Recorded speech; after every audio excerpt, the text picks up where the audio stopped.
Baltimore. Lester's now turned into the number 2 guy. And Arrieta, how many shutout innings in a row right now? I mean, this kid is throwing shutout innings. I think he's up to somewhere in the 40s, I believe. Yeah, he's like 47, 48. Yeah, nobody can hit off this. I mean, here he is. Seriously, he's the first one to throw a complete game shutout with 11 strikeouts in Major League Baseball. Ever. Yes. Ever.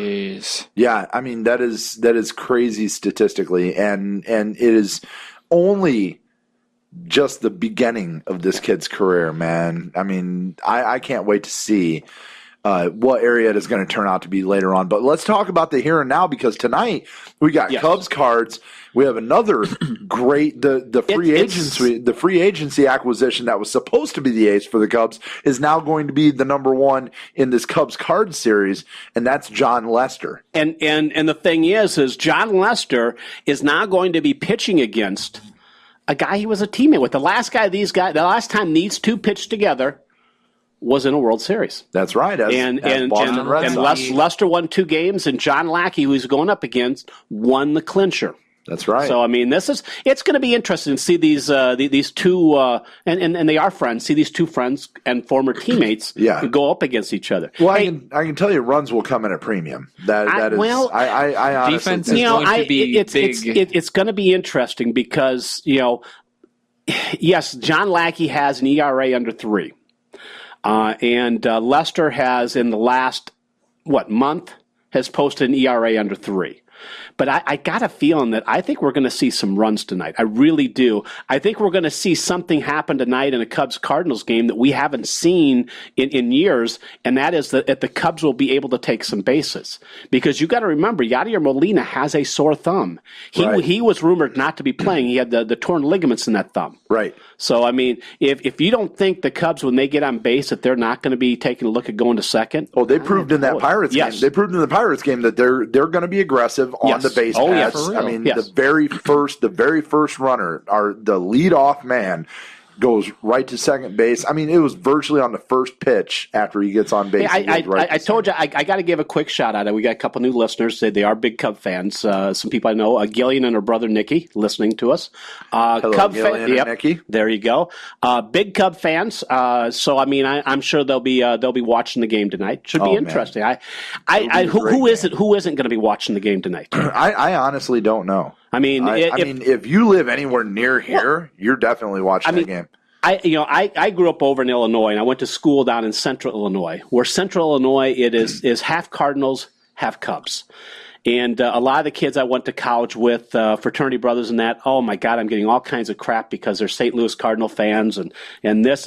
This is just something you're to the point you're going, the playoffs aren't the playoffs until you get the Cubs and the Cardinals playing each other. Yeah, that is correct. This is something. This is a TV executive's dream because this is such a ratings giant. Yeah. To get these two teams going at each other. The Cubs haven't been in the playoffs in how many years? 7 years. There you go. There you go. And the Cardinals, and as much as they've played, little brother to the St. Louis Cardinals, this is the time to sit there and just as a Cub fan, just go at it. And the Cardinals fans, they're just, Now, now obviously, I don't want to get too deep into this because we got a lot to cover. But if you think about it, if you're the Pittsburgh Pirates right now, don't you feel a little bit slighted just thinking, hey, guys, I know we lost one game, but we still had the second best now that's and that's been the talk of baseball now is that the 3 top records in all of baseball were in the NL Central, in the National League Central Division. Right. You lost one of your top 3 teams on a 1-game playoff, and I know the big talk now is should they reseed once you get into the playoffs? Absolutely not. No No, way. I agree. I mean, it was, I can remember back to the days where it was, you only had 2 teams. Right. The season's over. You had the 2 teams play for the World Series. Right. And then we went to 2 divisions. and you had a championship game, and then you had the World Series. Yeah. And then we split out, and then you had everything else. And right. I don't. Back in 1994, I just don't want to 10. Yeah, I just don't want to see it get even cheapened even more. I mean, well, there has to be an incentive to win the division. Yes, there has. There has to be an incentive to win the division, and the incentive at that point is, you don't have to worry about this wild card playoff. It kind of gives you a break, like say with the Cardinals, you had the best record. So what should you get? You should get a little bit of a break and let other people play into it, like the Cubs. Now, and the other advantage is the fact that if the Cubs didn't have to play that one game play-in, guess who'd be on the mound today? Right, Arrieta. Yeah. I mean, you know what? I'm going to go out there, and I've analyzed this team a little bit. You got a lot of young kids on there, like how the Giants were last year. I really think that this team could match up to be the Giants of last year, because if you look at Arrieta, he is a workhorse like Madison Bumgarner last year. Consecutive shutout innings, just coming in there throwing inning after inning after inning after inning and being just relentless. And, he didn't even let the hit by pitch in the 7th inning phase him, because he just went right back out there and just kept going through the 4-hit shutout. And, Schwarber, Dexter Fowler, young players, great hitters. So I think the advantage they actually have over the Giants of last year is the Cubs play small ball better than what the Giants did. They do. The Cubs aren't a small ball team, though. But they play. But when they have to play it, they play it better. They can, but the Cubs are right now. This is a power-laden team. Oh, it is. Don't get me wrong. I think the thing that separates this team, and I'll be honest with Josh, the Giants weren't a young team last year. Yeah, I mean they were nowhere near as young as the Cubs. This Cubs team is a very, very young team. The thing that I think separates them is that the Cubs have a lot more flexibility with their lineup. If you take a look at, you've got your starting third baseman that's going to be the National League Rookie of the Year playing left field. You've got your catcher of the future playing right field. Yeah, sure. Now, here's the thing that's going to happen, and we talked about this at the beginning, and we talked about what the Cubs need, and I told you the Cubs need another starting pitcher. They need a power outfielder. They got their power outfielder right now. Right. Because I will tell you, within 2 years, your outfielders in the corners will be Bryant and Schwarber. They've got another catcher in the minor leagues that's going to come up. They've got a couple more people down there that can play third base. Baez can play third base. And they just keep adding and adding. And that is it. So maybe next year could be here. We kept talking about the next year. It's going to depend right now. If it's going to be this year, it's going to depend which other pitcher besides Arrieta and besides Lester is going to step up. And that's what needs to happen. And the thing is Lester has got to step up better than what he did during the regular season. He's got to be the Lester of the last month. If he brings anything less, I don't think it's going to be a long series. Well, it's got to be this year. Well, Back to the Future predicted it. Well, I know that's the theory. Everything just comes in. However, there is one part of the theory that is botched. What's that? They won the series against Miami. Now, the Miami Marlins, they play in the National League, so that's kind of botched. However, 2015 with the Cubs. Yeah, I'm cool with it. I'm cool with it. 107 years is long enough. Well, yeah, that's it for a team that's supposedly 1 year away. Boy, I tell you, what a hell of a year this one's been. Right, it has been. If they were a year away and they played like this, imagine the kind of dominance next year. And all the conversations that you and I had, Detterman, with all let's just play stupid and all that, and how I said that they were just waiting and setting up for next year.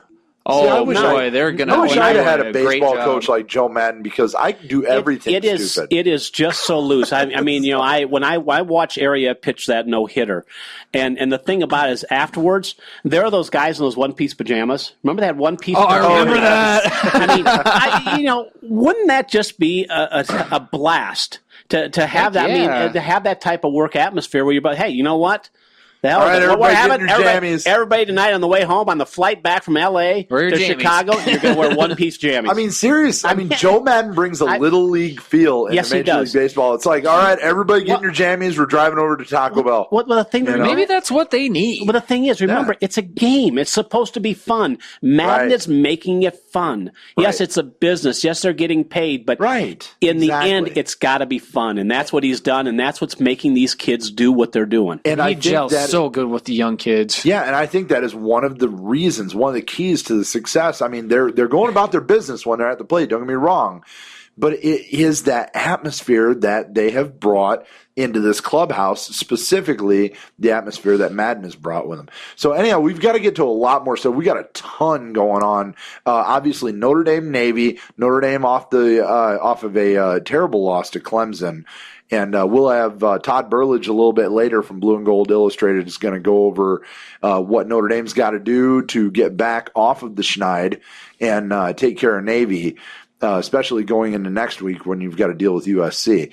We've also got NFL, a lot of stuff going on. We've already got one coach that's gone off the hot seat and into the fire. He's gone now. Defensive coordinator gone too down in Miami. We're going to go over that a little bit.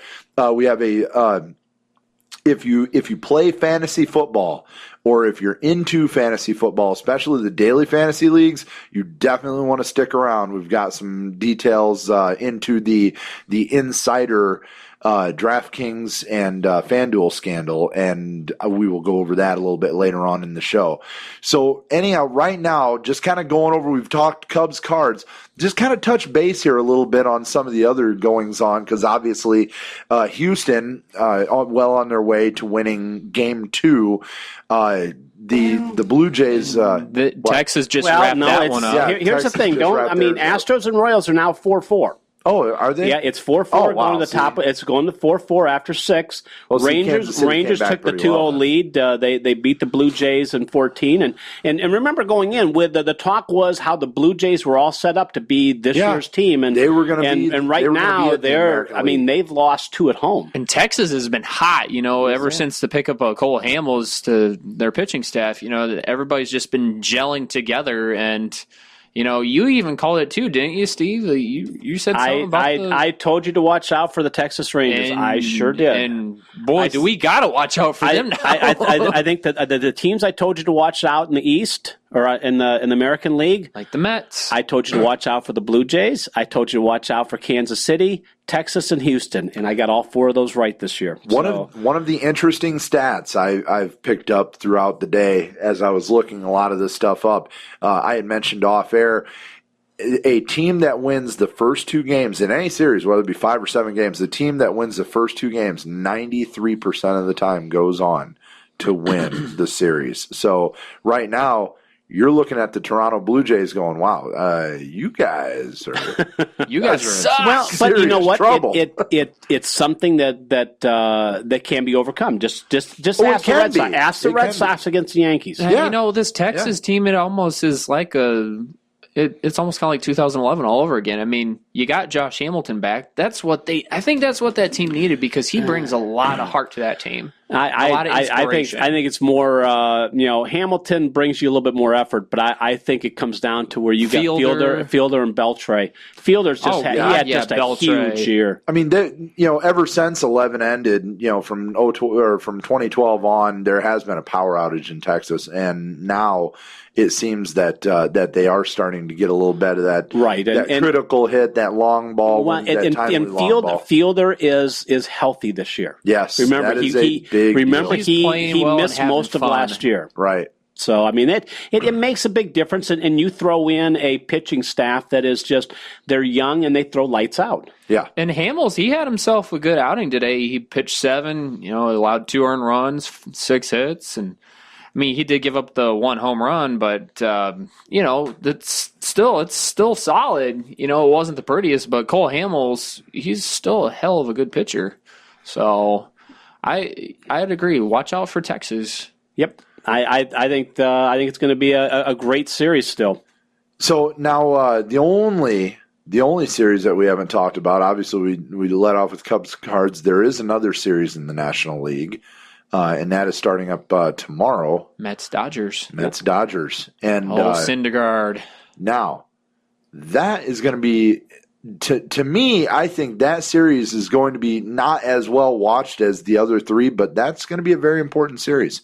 Because right now, I think L.A., if they make it to the National League Championship Series, whoever comes out of this Cubs-Cards series is going to be emotionally exhausted. I think this will be the Dodgers' chance to show dominance. If they finally do it? If they come out of the series against the Mets, which I think they will, if they come out of the series against the Mets and they get up early, they get a game, they go out and get that first game against either the Cubs or the Cardinals, they got a really good shot of putting their foot on the throat. They do. I find these two teams, the Mets and the Dodgers, very interesting. I mean, they're very pitcher laden, and right. And the thing is it's which hitters are going to be streaky. Are you going to have a streaky Cespedes? Are you going to have someone from the Dodgers actually start hitting? That's been the biggest problem with the Dodgers is that right. they just have not hit. Right. You've got Kershaw, you've got I was going to say you got Greinke. When you have Clayton Kershaw and Zach Greinke, and you're not sitting atop one of the top 2 or 3 records in the National League, you're just not hitting. Yeah, I mean, and that's the thing. I mean, remember the big talk earlier was Jock Peterson. Remember at the All-Star break, he had 20-some home runs. He's still at 20-some home runs. Right. And he's batting about 180. I mean, their hitting has just been abysmal this year, and the only thing that's done anything is behind Greinke and Kershaw. And that's not going to get it done all the way. Well, and I'm just, that's what I said. I look at that other series, and it's to me, it's who's going to get the streaky hitting all of a sudden, because the pitching. I mean, you look on the other side with Harvey, DeGrom. I mean, you walk Snydergaard. You walk down there. These guys are damn good pitchers, also, and they're young. And the Dodgers, they've been in the NLCS in the past few years, but they've always found a way to choke. Now, remember when Kemp was on there, and then Eric Gagne too. I mean, he was just the best closer. That was a while on back that there. team, but that's my God, and then you're going back like 7-8 years. Yeah, fire up the Wayback Machine, Mr. Peabody. And we're going back to the Wayback Machine of 2008. But and then 2013 against the Cardinals, they blew that one. They had a chance there. So it's just 2008, 2009, 2012, 2013. All losses in the NLCS, so could this finally be the year that the Dodgers get in? I don't know. Over the hump is kind of that's going to be the word of the day around the clubhouse in Dodgers camp. They've got to get over the hump, and they don't have an easy road because, like I said, the Mets, and then you're faced with either the third best or the second best team in the National League as your prize if you beat the Mets. And so it's going to be tough. But like I said, Cubs, Cardinals, that's going to be exhausting. I They're going to be so emotionally drained, whoever. And really, I think, honestly, as far as the managers go, the one manager that would be built to be able to get his team to rebound back would be Madden. I think so. I think emotionally he could get his kids all back to the right mindset to get ready to go out and play. Now, of course, we're jumping way ahead because they still got to get past the Cardinals. Right, and that's you've got to get past the number one team in baseball. Right, exactly. And they didn't get. By the way, the defending World Series. But champion. you and I talked about something one of the last times that we were here because it's been a while since you and I've been together here. It's been many moons. Been a Coon's age. It has been. We talked about how important that series where the Cubs went down and took 2 out of 3 from the Cardinals in St. Louis. Remember, we talked about that. That was very important. I said, if we get to the playoffs, how important was that weekend to the Cubs' psyche? Yeah, it's mentally important. It means nothing right now physically on the field, but it's mentally important because it tells the Cubs players in their mind, it tells that entire lineup, we can do this here. We just did this here. And that's something that Joe Madden is going to pull out. I mean, these kids, they have nothing to lose.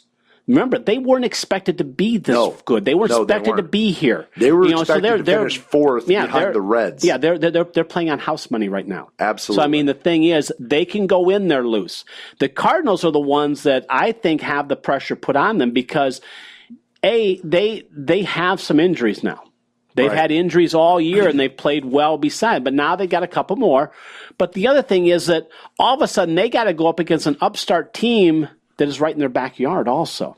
Yeah. So, I mean, I think more pressure is on the Cardinals than the Cubs going into the series. All right, we got to get to a break. Before we do, you had mentioned that Josh, you had mentioned that the Cubs remind you of the Giants of last year.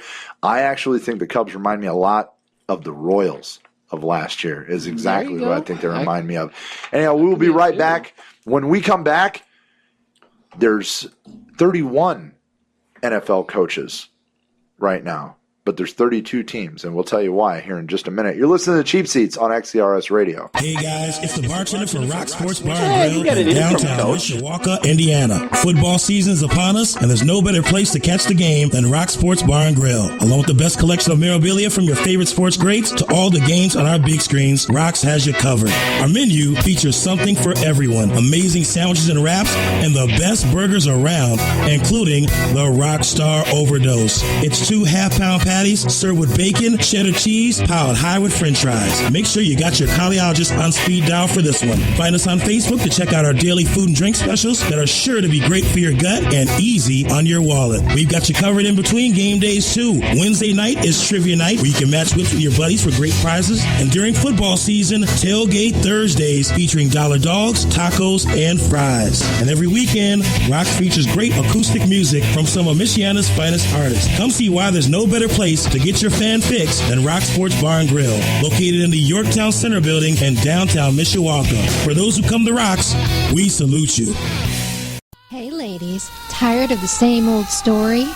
Getting promised all this big meat only to find out it's just the same old average helping? You need someone that can satisfy all your cravings. You know what she needs? She needs some Scoobies. Scoobies, oh yeah.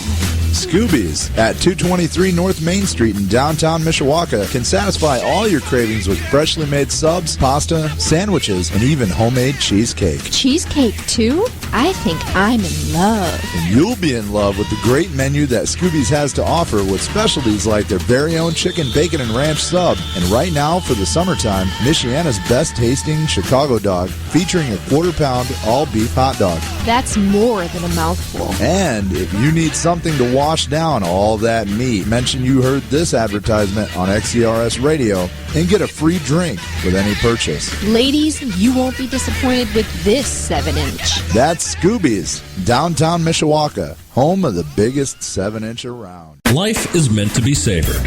If you find the reason, Morgan's and the Little Black Dog Tavern in downtown Mishawaka, Indiana will make it special.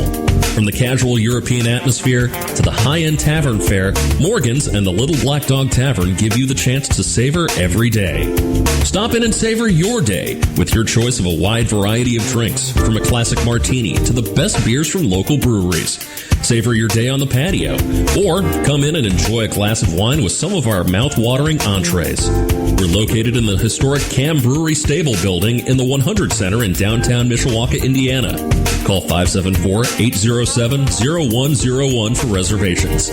Like us on Facebook to find out today's food and drink specials, or stop by our website at morgansandlbd.com. Drink in the moments, feast on the memories, savor every day at Morgan's and the Little Black Dog Tavern. It's Maximus and the bartender. Now all of a sudden, after LeBron goes home, they couldn't wait, Big Daddy. Now Kevin Durant going back to Washington, D.C.? Wait a minute, Durant to D.C.? I don't see that happening. Ever. Marion Barry got reelected, remember? Kevin Durant is not going to D.C. He's not going to. He's not being traded. He's not going to force a trade. Remember, he's happy in Oklahoma City with Westbrook. D.C. where the cost of living is going up and the chance of living is going down. Tune in every Tuesday night, 6 p.m. Eastern at XERSradio.com.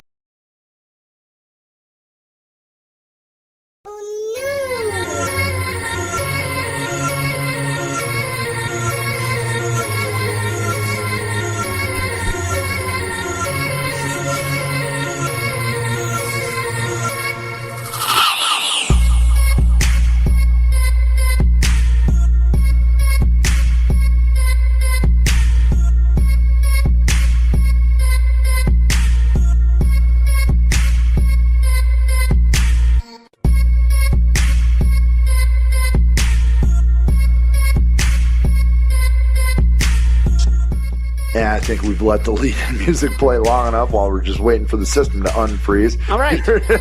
Are we going to... The Cheap Seats on XCRS Radio brought to you... I was getting into it there for a minute. Yeah, right. You know I don't sing, right? Yeah, I know. Yeah. Brought to you by Rock Sports Bar and Grill. Also brought to you by Phoenix and Phoenix Grill and Cheers. Are we bothering you while you're trying to read that? This is impossible to do reads with you idiots in my ear. the Phoenix tonight. I've got support now. Drive and at Cheers Pub 7 Reasons. Drive and shine. There you go. Saturday night. SATURDAY. I swear we're not drunk. No, oh my God. We haven't even had it. Why did you, I thought you were bringing beer. I don't know. Yeah. Didn't he say he was? That's right. He did. He did. Good job, Briggs. Way to go. Jeez. We missed the under 30 party and didn't get any beer to begin with. I know, right? What's up with that? Anyhow, Saturday night at the Phoenix Grill, Soul Function is going to be out there. Phoenix and Cheers both used to be great sponsors of XCRS, but after they hear this segment, probably not so much anymore. No, but they'll have us come down for, All hate mail will be directed towards the Cheap Seats. No, directed at Steve Detterman. That's right. That's okay. I can take big shoulders. I'm in the clear. No, you're not. We're just going to throw you out there. So speaking of people that aren't in the clear, well, they're cleared of any and all position right now. That's Joe Philbin. No relation to Regis. No, head coach or former head coach of the Miami Dolphins. After that London game, boy, they took it pretty hard. Oh my God. They looked awful. Yeah. They've looked awful all year, though. And Philbin paid the price. He's done now in Miami. That's 3 years and 4 games in, and that is it. They said it was enough. 1-3 start. That was it. The big spending spree, I think, was a huge part of that. If you go into the off season. And they spent so much money. I mean, just not even counting the $114 million Ndamukong Suh contract, but you go to the other big pieces that they put in, it didn't pan out. And their defense, this year so far, that 1-3 start, they are the third worst defense in the NFL, behind Kansas City and Chicago. So they're absolutely horrible right now, and that cost Joe Philbin his job finally. Also cost Kevin Coyle his job to the defensive coordinator. So now the interim head coach currently, Dan Campbell, and then Lou Anarumo, the former defensive coordinator, the defensive backs coach, is the new defensive coordinator. And I think this is not going to be the first apple to fall from this tree before the year is done. I'm surprised that who's next. Well, I'm surprised it came this fast, and usually you don't see.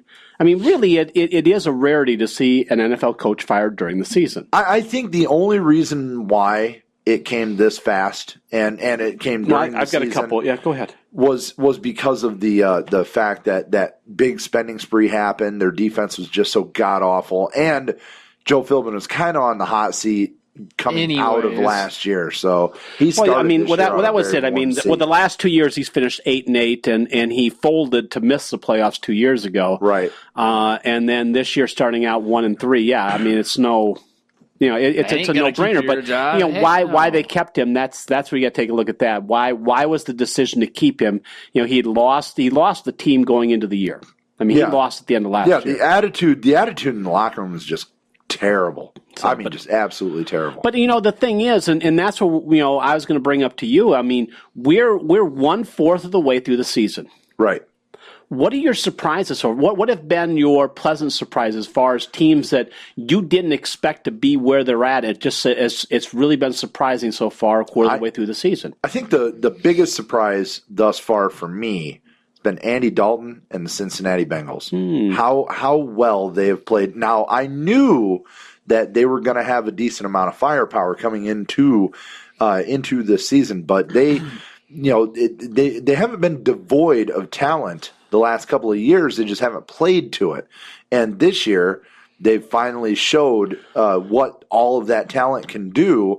Tyler Eifert I mean, you mean Eifert, the old Notre Dame guy? Yeah, coming into his own. Yep. Coming into his own. I'm gonna get a chance. I'm gonna get a chance to see them. Hitting him pretty well. How's that? I'm gonna. Well, my son now lives down in Cincinnati. We're gonna go down there at the end of November and watch a game. Awesome. Yeah, I mean, That's so it's stuff. and I understand what you're saying. I mean, a team for me that really has, I think surprised has been Atlanta. To have Atlanta be 4-0 right now, but to do what they're doing, you got to remember the last couple of years. This is a team that couldn't get their offense going and really did not have a defense at all, and now they're the most potent offense out there. To me, I don't.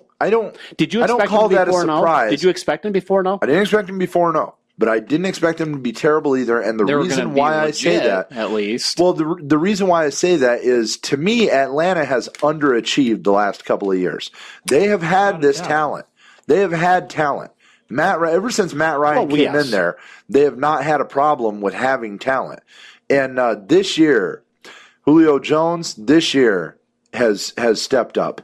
This year, he stepped up last year. It was 2 years ago he got hurt. Last year he had a good year. Well, yeah, okay, you're right. Okay, last year he had a decent the year. thing is, I just, you take away who's their tight end right now. You had Tony Gonzalez. They lost that. Yeah. They lost their other receivers that they had.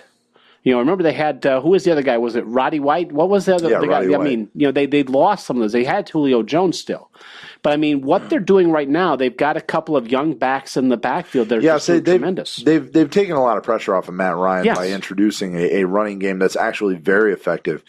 I think. What about I'll go ahead and throw it to you. The biggest disappointment thus far this year. For me, the biggest disappointment. I got to take a look because I got a couple on the. All right, top of my we'll head, throw it over to Josh. Okay, he needs to get biggest disappointment thus far. Actually, first, my biggest surprise this year, pleasant surprise. I mean, you might not really buy into it much. The Carolina Panthers. 4-0. Actually, I like that. I mean, I do. I do like that. I think Cam Newton has finally come of age. I think he's gonna. He's playing a lot more mature. Yeah, and now he's than what the injury bug. He's had going to avoid him, and then his receivers. I mean, Kelvin Benjamin, that was a big loss. Okay? Yes, right. But you still got Ted Ginn Jr. anchoring the receiving core, so you got that, and then you got Devin Funchess. And then Corey Brown and Brendan Burson right out. They were undrafted, but they're speedy and they're effective. And I think they're getting it done. They're getting it done. At the bottom line, they're getting it done. So all right. So what about disappointments? I think I've got two big disappointments out there. Who's that? The Eagles. Oh, definitely. And I would say the Texans. I think the Eagles, I think we're all just going to go ahead and just raise of hands that everybody thinks that the Eagles should have been a lot better than what they were.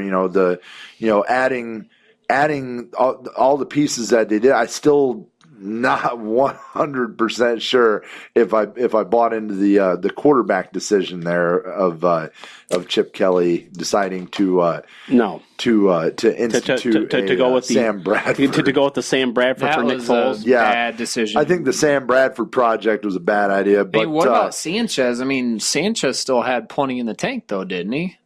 I don't know. Sanchez to me is he turned into a quality backup, and that was it. Yeah, I never really bought into him. That was part of my problem. I didn't buy into him at all.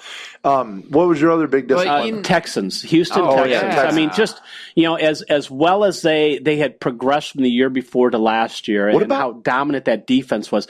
Their defense. What about that game last night? They looked horrible. But Ryan Mallett, Brandon Hoyer, is there a quarterback controversy in Houston now? Well, I don't think there should have been. I thought Hoyer should have been starting from day one. I mean, did you see Mallett leave early? I know a lot of people are like, well, he left early for treatment. Well, he was ready to go back out there right away. But right. The attitude afterwards. What was his phrase afterwards? He's like, what am I supposed to do? Throw the ball better? I think I was like, wow, really? But, the thing is you can start with that and see where it goes.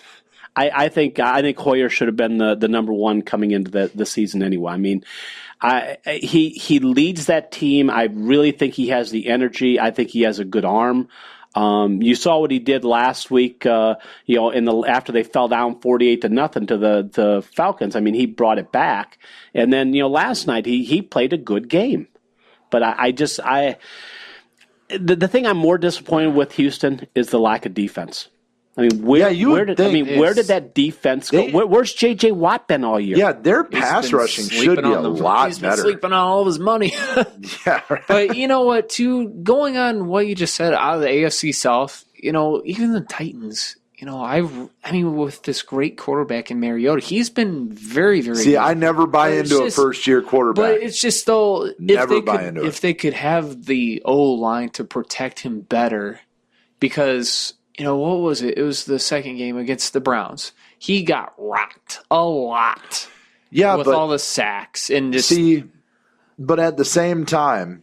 All right, this is why I never buy into a first-year quarterback. If they do great, hey, fantastic. But you're not going to see me putting my money on them. And that's why. I mean, they have to get used to the NFL game.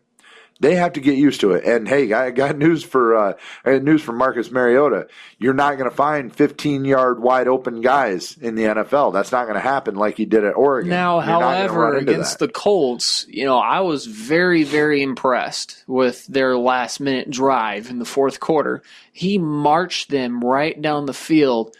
They were a 2-point conversion away from tying the game. And the decision by the coaching staff to hand it off to Byron Bell, really?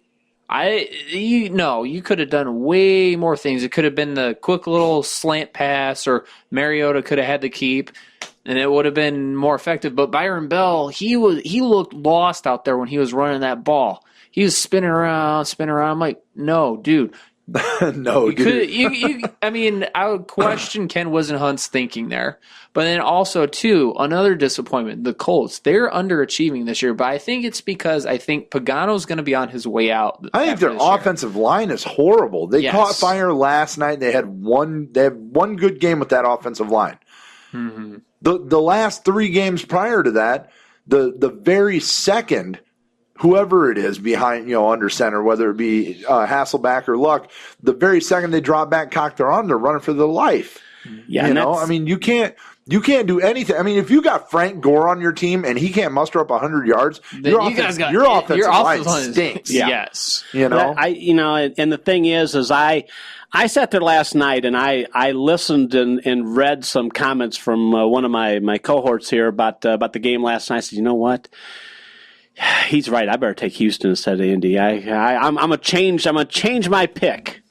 I'm gonna change my pick from Indy to Houston. You were almost right. yeah. I said, you know what? I'm gonna give it to him. Like I said, that offensive line caught fire last night. It's the only reason why they won. And then Hasselbeck playing sick too. Yeah, Hasselbeck. I was actually surprised. You know what? For 40, he's not doing bad. He's definitely not. Hand it to him. For a guy my age, he's doing pretty good. But he admittedly said after the game he had nothing left in the tank. He wouldn't. I'll bet not. I bet he was sucking wind after the first half an hour. Yeah, there's a big difference though. I mean, you're talking about a backup quarterback versus the greatest player in the NBA of all time. So, with Jordan, you got the flu. Get out there, son. You'll be all right. But with Hasselbeck, you got the flu. Even his own quarterbacks coach was telling him on the bus on the way to the stadium, you don't have to do this. We'll find a way. He wanted to. And Hasselbeck's like, I'm doing it. I'm like, wow. Now this coming from the same guy that said we want the ball, we're going to score, and then he ended up blowing it. Well, he was going up against a team then. Yeah, but he was going up against a real team then. You gotta hand it to him. Here's this homer. Listen to this homer. He was going up against a real team then. You know where he learned how to be a quarterback, don't you? I thought we were all about. God, you know where he learned how to be a quarterback. At quarterback U. That's right. Yeah, under John Gruden. Yeah, he learned it. He learned it as. I mean, if you take a look back, I mean, can you imagine the collection of QBs at that camp at that one training camp? Oh God! I mean, you had Hasselbeck, you had Kurt Warner, yep. You had Ty Detmer, Yep. and you had Brett Favre. Yep. Huge. That is ridiculous. Isn't that? That is huge. Ty Detmer aside, because his NFL career hasn't exactly been. It's okay. But the thing is, he went on and started. Right. I mean, if you also think, but I mean, there was the other three. There was another kid that came out of there too that started. Aaron Brooks down in New Orleans. Yeah. And actually, he for a horrible good team. Years. Yeah, for a horrible team, he actually did pretty well. Didn't he bring him back to the playoffs though in 2002? I believe. Aaron Brooks. I believe he did. Yeah, it was a wild card. And they beat the Rams. They beat St. Louis, and then they ended up losing in the. I can't remember who they lost to. I think it was Carolina. Yeah, I want to say either Carolina or San Francisco. I think it was Carolina. I think wasn't that the year that was Carolina made it to the Super Bowl. I think. What was that? 95. Oh, I think it was like 02, I think. 02, 03. Oh, yeah. That's right. They did go twice. Oh, wait, no. 03 was the Bucks.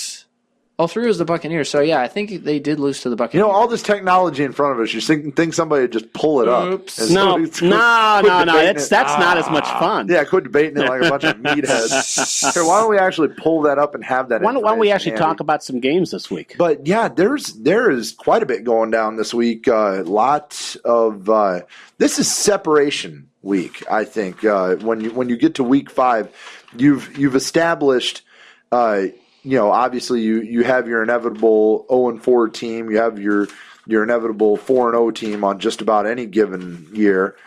But then you've started to establish the haves from the have-nots. You have your teams that are 3-1.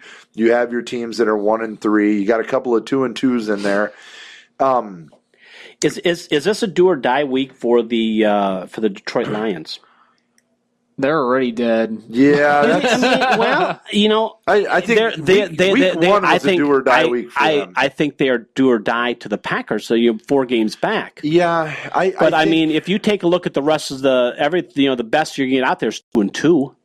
They're only 2 behind, but they have to play Seattle. Yeah, they're gonna get separation. But another good Lions, surprise for you. How about the Arizona Cardinals with Carson Palmer? Didn't surprise me at all. Really? Didn't surprise me. As good as they're doing? No. Yeah, I've always thought Carson Palmer was good. And the thing is that defense. Waiting that defense very is awesome. Good defense. Yes. You still got Larry Fitzgerald, who to me probably the greatest pass catcher on the field, maybe just short of Well,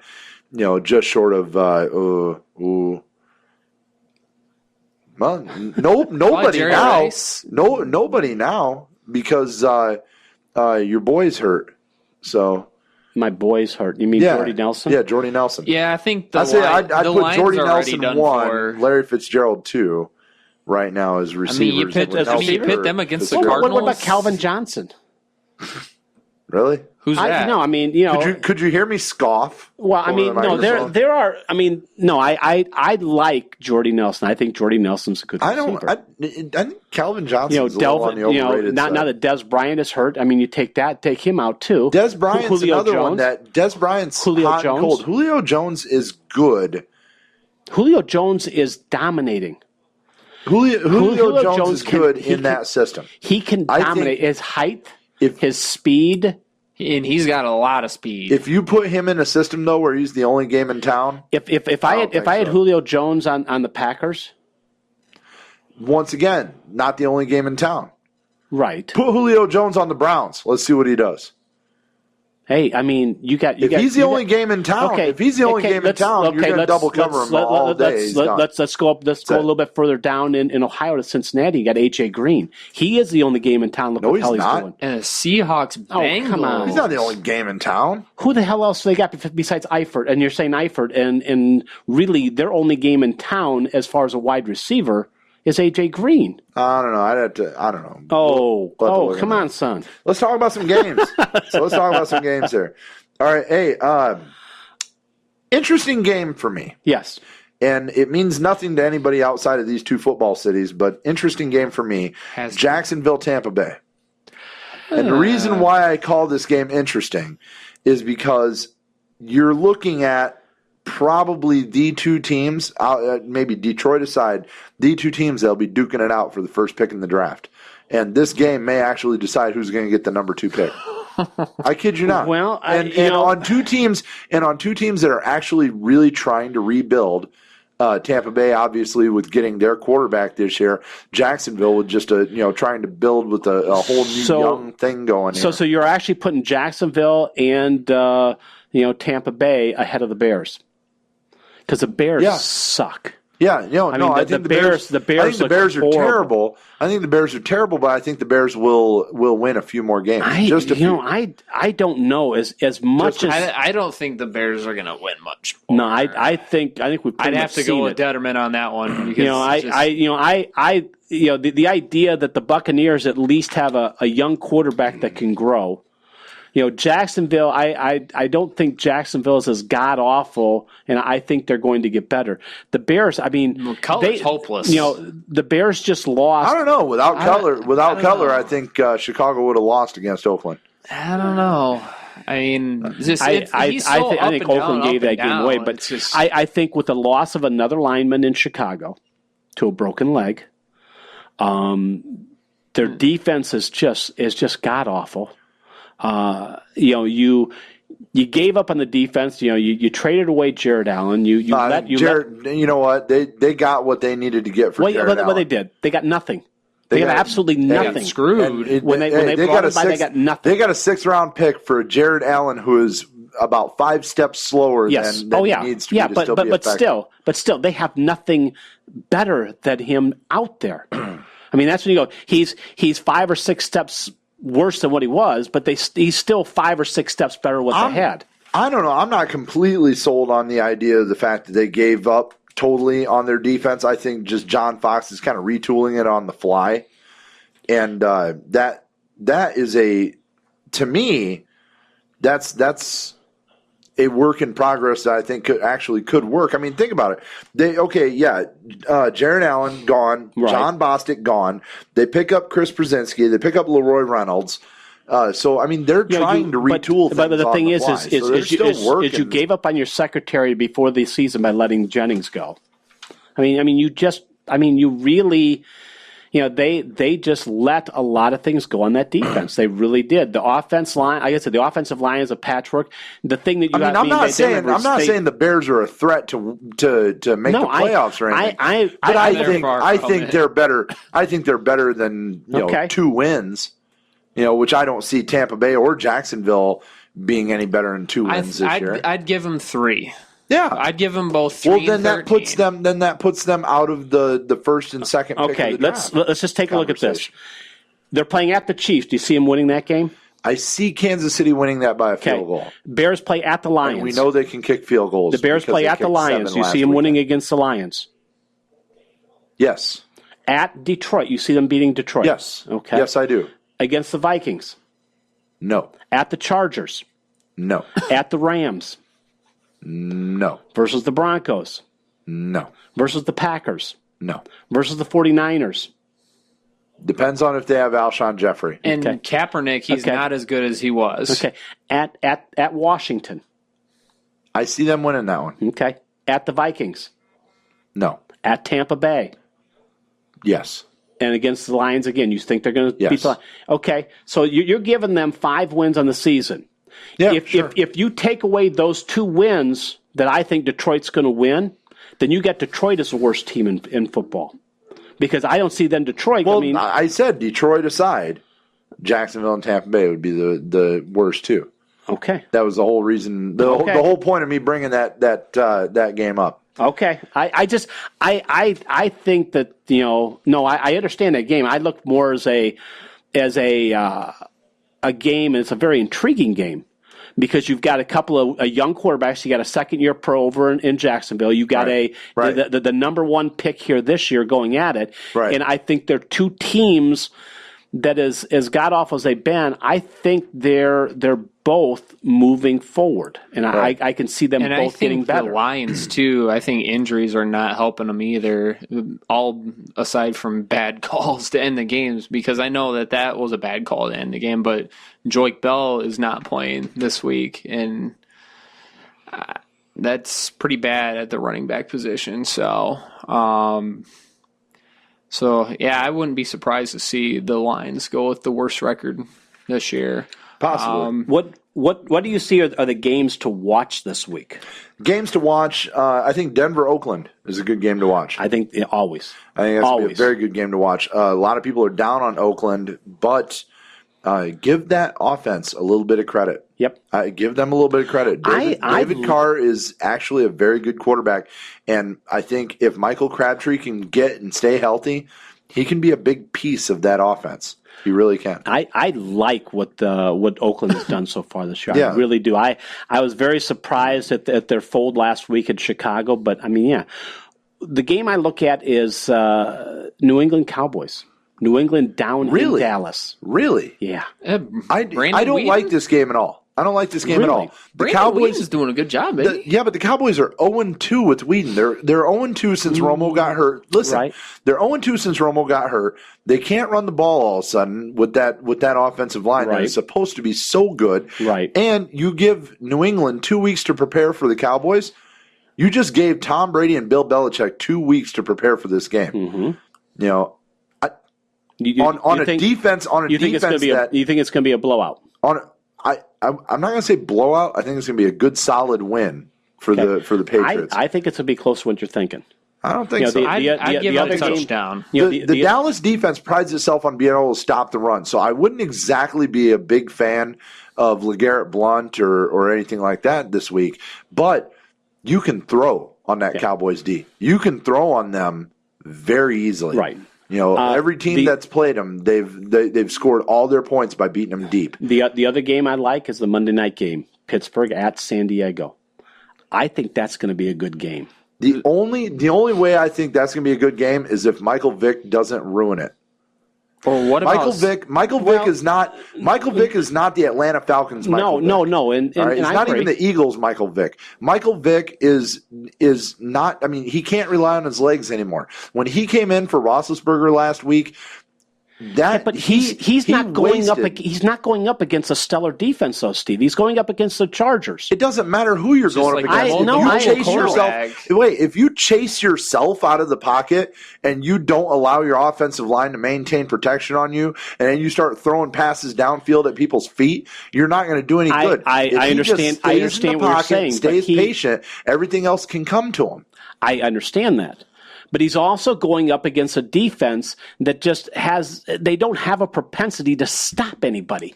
They don't know how to make a big play. They don't know how to get that stop when they need it. And this is a they're team, also going up against an offense that can score quickly. This is a Steelers team that can score. This is a Steelers team that can run. They've got very good receivers still. and the ability that I think that Michael Vick gets them is he will get extra time to throw the ball. And I don't think that the Chargers have the defense that will be able to stick with an Antonio Brown. They'll be able to stick with him for a period of time where they'll have a chance to be open. I agree with you the fact that the Chargers don't really have the defense to be able to run with the wide receivers that Pittsburgh has. But at the same time, San Diego has two things that I think make it a much tougher game for Michael Vick. It's an offense that can score quickly and is faster than the Steelers' defense. And if that's the case, Michael Vick is looking at having to lead a shootout versus a team that can score touchdowns at will. No, that's a bad idea. Well, speaking of shootouts, how about the Seahawks-Bengals matchup we got on Sunday? Russell Wilson against Dalton? See, I don't think it's going to be as much of a shootout as what you think. I think actually both these teams, their weaknesses are going to play each other and their strengths are going to play each other. I think the Bengals take this one at least. I think the Bengals. I think it's by 10. I think the Bengals take it. I don't think they're going to take it as quickly. Are the Bengals for real this year? Cincinnati. Well, I think I think the Seahawks are pretenders. Yes, I think this is the year they fall. The Seahawks defense is what's holding them together right now. They can't run the ball. Russell Wilson can't get open enough to throw. I mean, his pocket is collapsing around him every snap. Yep. He can't. I mean, he's too small to be able to stand in there stoic and throw the ball. He's got to get outside. He's got to get mobile. You're going to do one of two things: make mistakes or get hurt. That's all that's going to happen if you get outside and you try and do this. You already have dissension starting to brew in the locker room thanks to Bennett and his big mouth. So you've got all kinds of stuff going on in Seattle right now. The whole Chancellor stuff. Well, Cam Chancellor coming back, I think, is actually helpful for that defense. He's the heart and soul of that defense. Well, go ahead. But I think if you're Cincinnati, your strength is going to be throwing the ball. Well, the only real strength that the Seattle defense has is in their defensive secondary. So you're kind of throwing right into the teeth of that defense by throwing the ball. Andy Dalton would do real well to turn around and just hand the ball off about 35, 40 times in this game. And if he does that, I see Cincinnati walking away with about a 7-point victory. I think we're going to see some deep passes down. I think that AJ Green is going to find an opening down the field. I think it's going to be hidden very well. I think the ability of Eifert to open up the middle is going to help quite a bit. But one other game I wanted to bring to your attention, I want to get your take on this, and this is do I go home and this is the end of the season, or do we go on? And that's the Saints at the Eagles. 1-3 teams coming in, and there are not two more disappointing 1-3 teams out there, especially the Saints. I recorded a spot for another network, and this game was actually asked to me, and the thing that I said there is the same thing I'm going to say here. New Orleans and Philadelphia are both teams that are just starting to find their offense. New Orleans found it faster. I think this is a game where whichever offense can get to clicking early is going to be the team that's going to win. I think that's going to be New Orleans. Drew Brees has found his pieces, all right, and he's getting them to work together. That offense is working together well, and I think they're going to be able to start throwing up points faster than what this Eagles offense can keep up. What was with the smirk? Nothing. He's he's in awe. Spit it out. No, why you got to drop the smirk? I listen to what you're saying. It's like I don't agree with some of it, but that's fine. I understand what you're saying. I know it's you hit all the points. No, before I even started my analysis, the biggest smirk I have, the biggest smirk that I got was, well, as I told on the 4 other networks that I'm on lately, I'm like going, geez, just ring the bell a couple times for yourself there. Come on, ring the bell. No, come on. He goes, why is it my fault? Did he not pull up that? Did he not pull that rank on us? Did I name drop? No. Did I name drop? Okay. Just a minute. Now you got the kid that is going, oh, no, I'm not going to disagree with you, Mr. Wells. No, Mr. Wells. No. He knows whose show it is. But you actually did talk about the inflation size of the brain when he was coming back. You're like, oh, I don't know if his head could fit down the stairs. I just well, now that I've been on the 4 networks this afternoon, and I was talking it a little bit as a football expert. I hope you're listening to me there. The football is going to fly down the ball, and we're going to say now the offense coming in. I think the Saints are going to win. If you close your eyes, that sounds like a little bit less drunk Keith Jackson. It is. We're going to get down the field. Nelly, we're going to head on down the field, and we're going to go. Steve Willis going to talk about some football. I need you to hear. I need to hear you go. Alabama. Yeah, Alabama is going to take it down the field, and we're going to get some real good football going on down here. Steve Willis is going to be giving some expert some analysis as he gets down the field. Steve, what do you see down there from the quarterback's point of view? I see a lot of grass stains because he's been sacked quite a few times. Look. I can't help it that I'm a media darling. That's no. You're a media whore right now. Media darling. Either way. Yeah. I'll take Here's the thing. You're a whore because you come cheap. How's that? Well,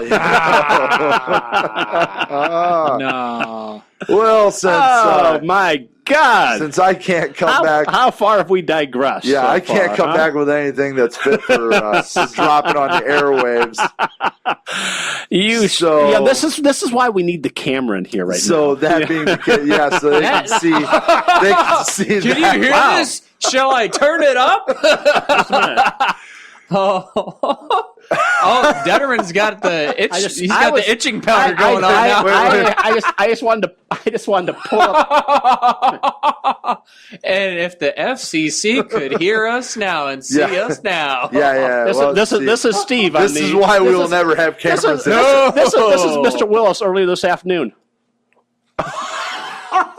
What do you say? Oh my! I'm glad to be here. See now, I'm just like and why the cameras are not here. I'm enjoying, and my voice is still crystal clear. I'm enjoying this right now. And you got minty fresh breath too.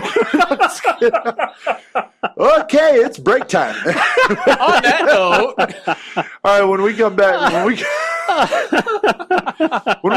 we're actually going to try and reset the show and not be fired. They can't do that. We're the highest rating show out there. Yeah, and we're going to talk a little bit of that. Yeah. And at this time slot. That's right. On this radio station. That's right. So I think we got a lot to be proud of. There we go. Yeah. The fact that we've been here almost 2 years and have not been fired is enough to be proud of. So. And Bill keeps asking us to come back. That's the amazing thing. I think it's because we keep stealing the pens. That's why he wants. No, it's because we bring beer. Well, that's probably. Oh wait, that's my job. Yes, it was. See, speaking of which, we need to talk to our beer shortage guy over here about some NASCAR when we come back. So that's what we're going to do, and then Todd Burlage will be a little bit after that. And stick around because we got a lot of stuff on the Draftkings and FanDuel controversy going on. That's coming up here in just a little bit. You're listening to the Cheap Seats on XCRS Radio. Contact Kickstart Studios, audio recording services for all your recording needs.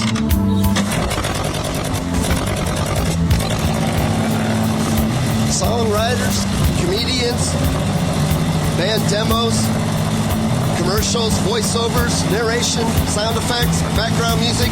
Give us a call, 574-274-8046. Kickstart Studios at Comcast.net or like us on Facebook at Kickstart Studios.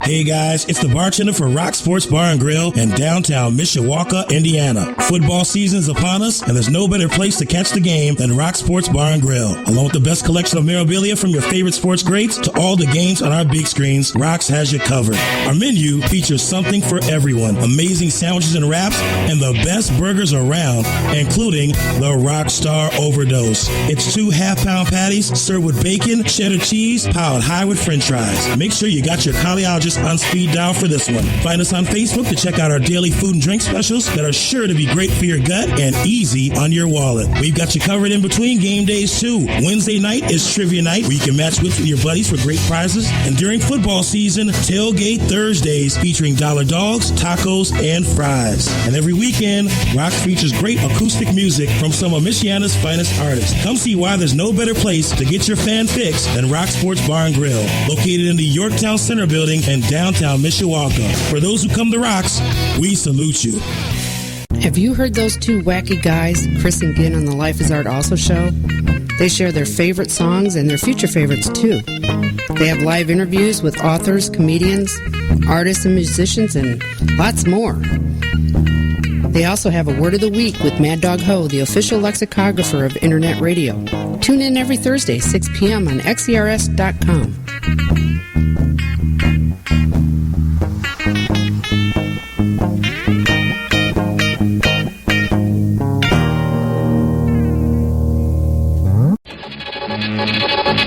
Hello again, everyone. This is Howard Cosell speaking of sports. You are listening to the Cheap Seats. Who are these guys? On Twitter at TCSWillisMSP Detterman, Spreaker and iHeartRadio. Here is Steve and Steve. Oh my God. They found me. I don't know how, but they found me. Ah, boy, here we go.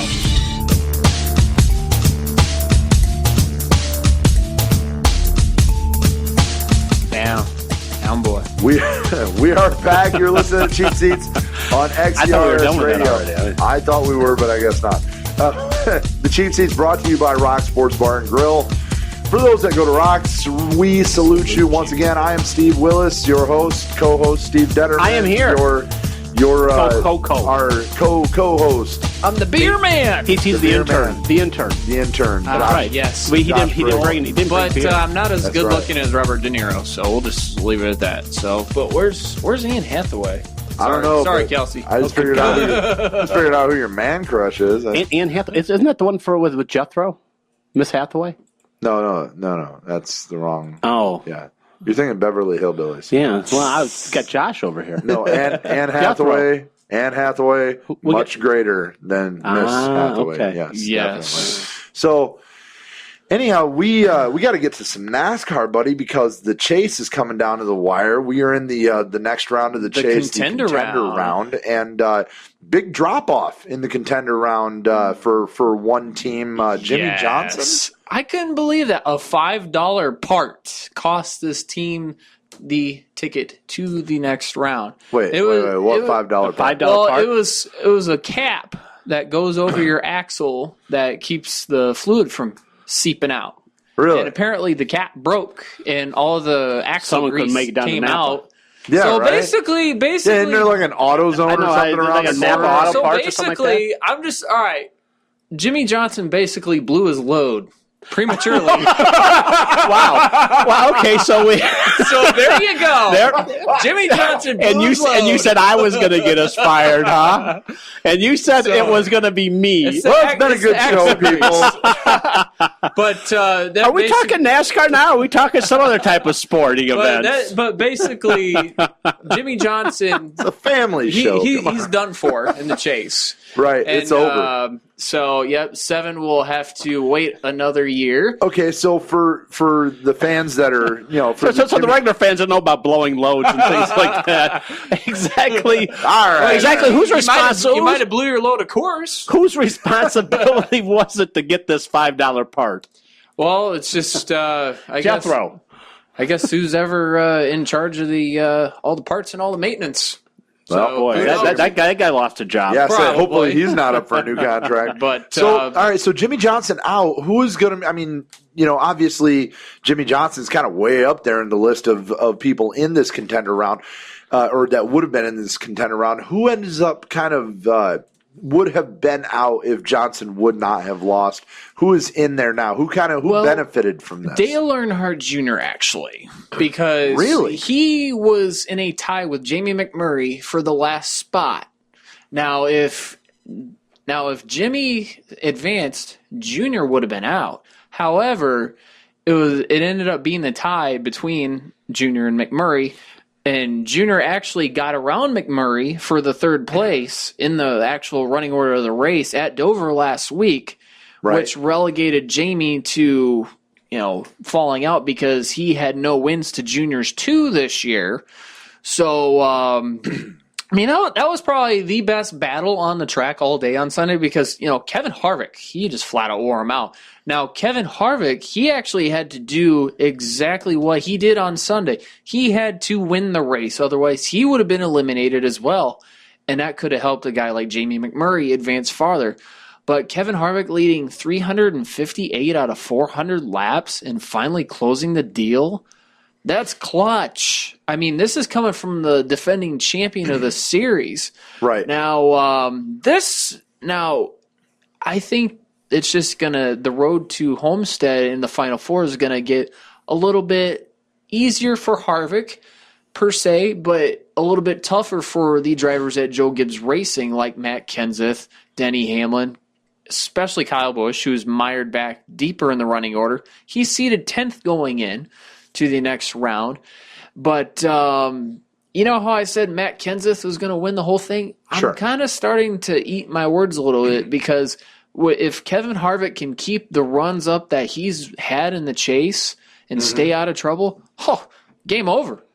But there's going to be other drivers like a Martin Truex Jr. in the Furniture Row car who might have something to say about it. And now, I actually said at the beginning of the chase that he was going to be the Ryan Newman of last year.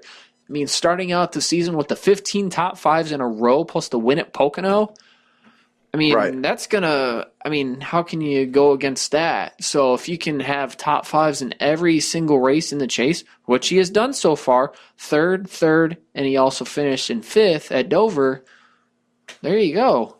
So we'll see.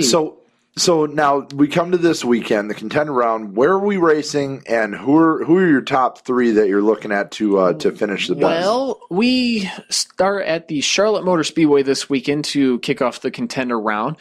It's, if I remember correctly, back in the Coca-Cola 600, it was Martin Truex Jr. that led the most laps, but faltered late after a bad pit stop. So I think Martin Truex Jr., you would have to throw him in there as well. Kevin Harvick, again, because I think, he actually won this race last year, so I would have to throw him in there.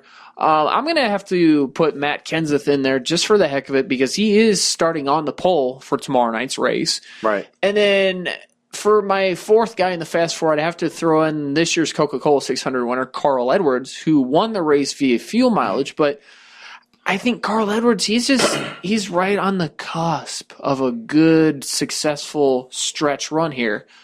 But I don't know. I think it would have to be hard to take it away from Kevin Harvick right now because the guy's on fire. So I would have to give it to Harvick this weekend.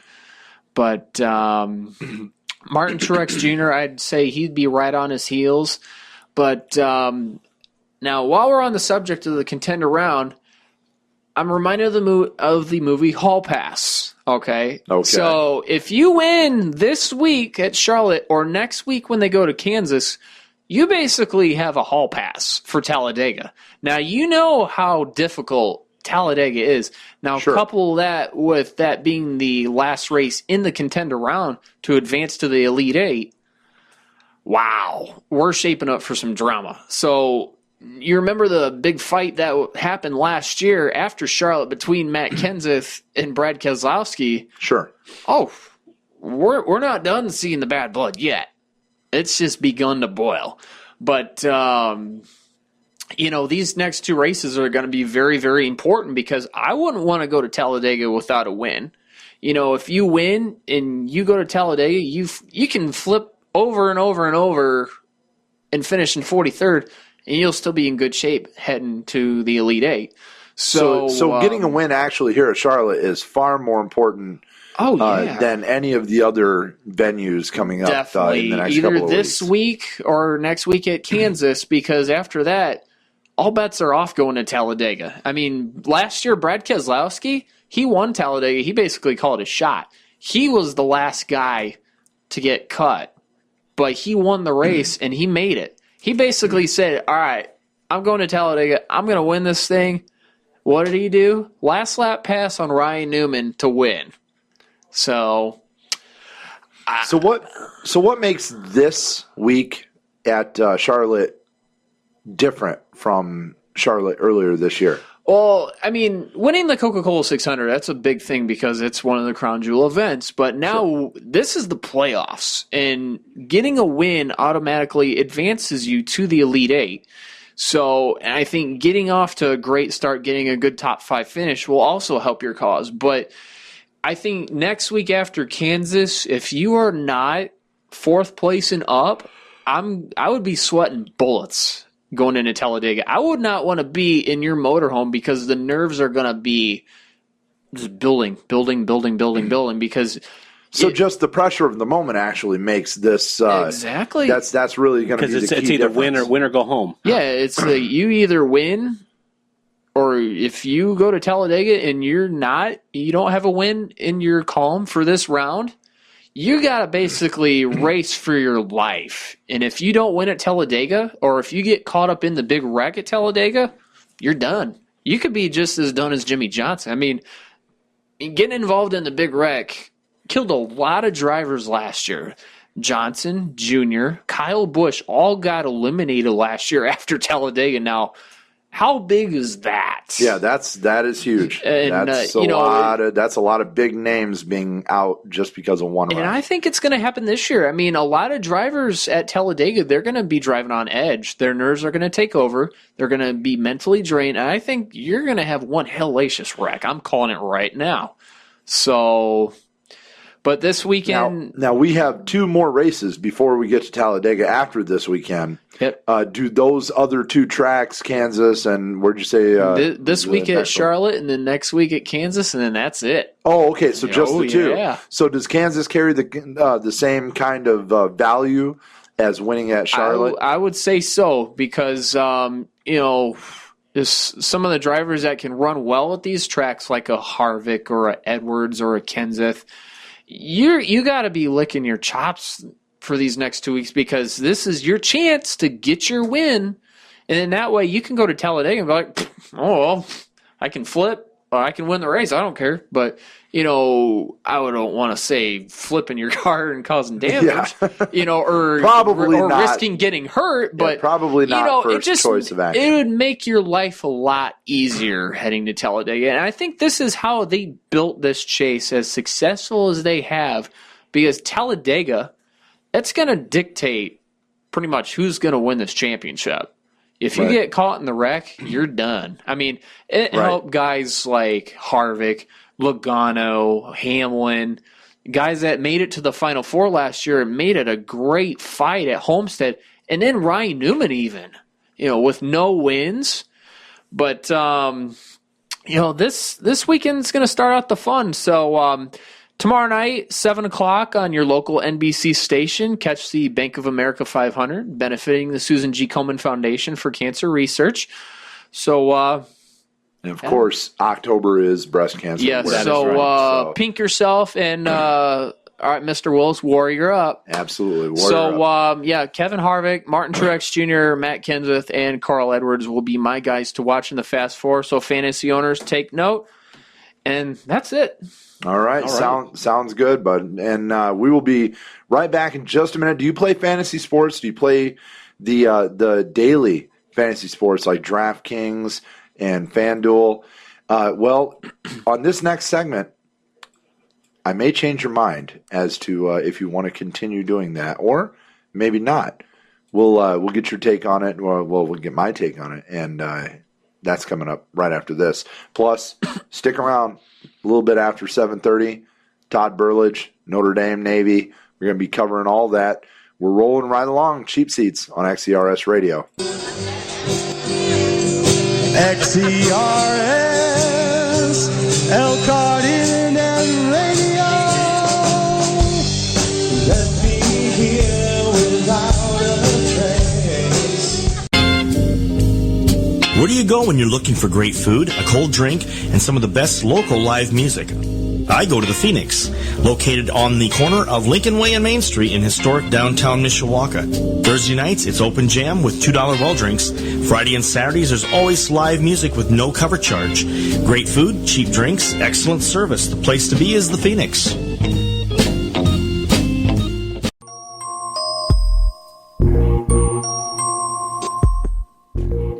The Cheap Seats brought to you by Rock Sports Bar and Grill.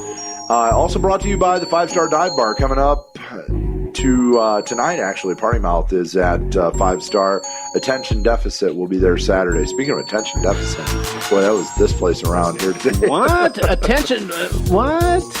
Yeah. I think we took our drugs finally. That's they're finally kicking in, I think. Right. The ADHD is over. Right. It's like, OMG. So, guys, show of hands. Anybody play fantasy sports, DraftKings, FanDuel, anything like that? You guys? I do it with the league, but nothing like fantasy. No, I would not do FanDuel. Okay, like that. So you don't play them, do you? I did Josh? a NASCAR league for the season on DraftKings a couple years ago, and I didn't have fun. All right, see, I play DraftKings, and I've won a little bit of money. I haven't won a ton of money, but obviously there was a huge story that came out, and the big knock, of course, on things like DraftKings and FanDuel is that they're gambling, and they actually follow a legal loophole without getting into the big legalities of it.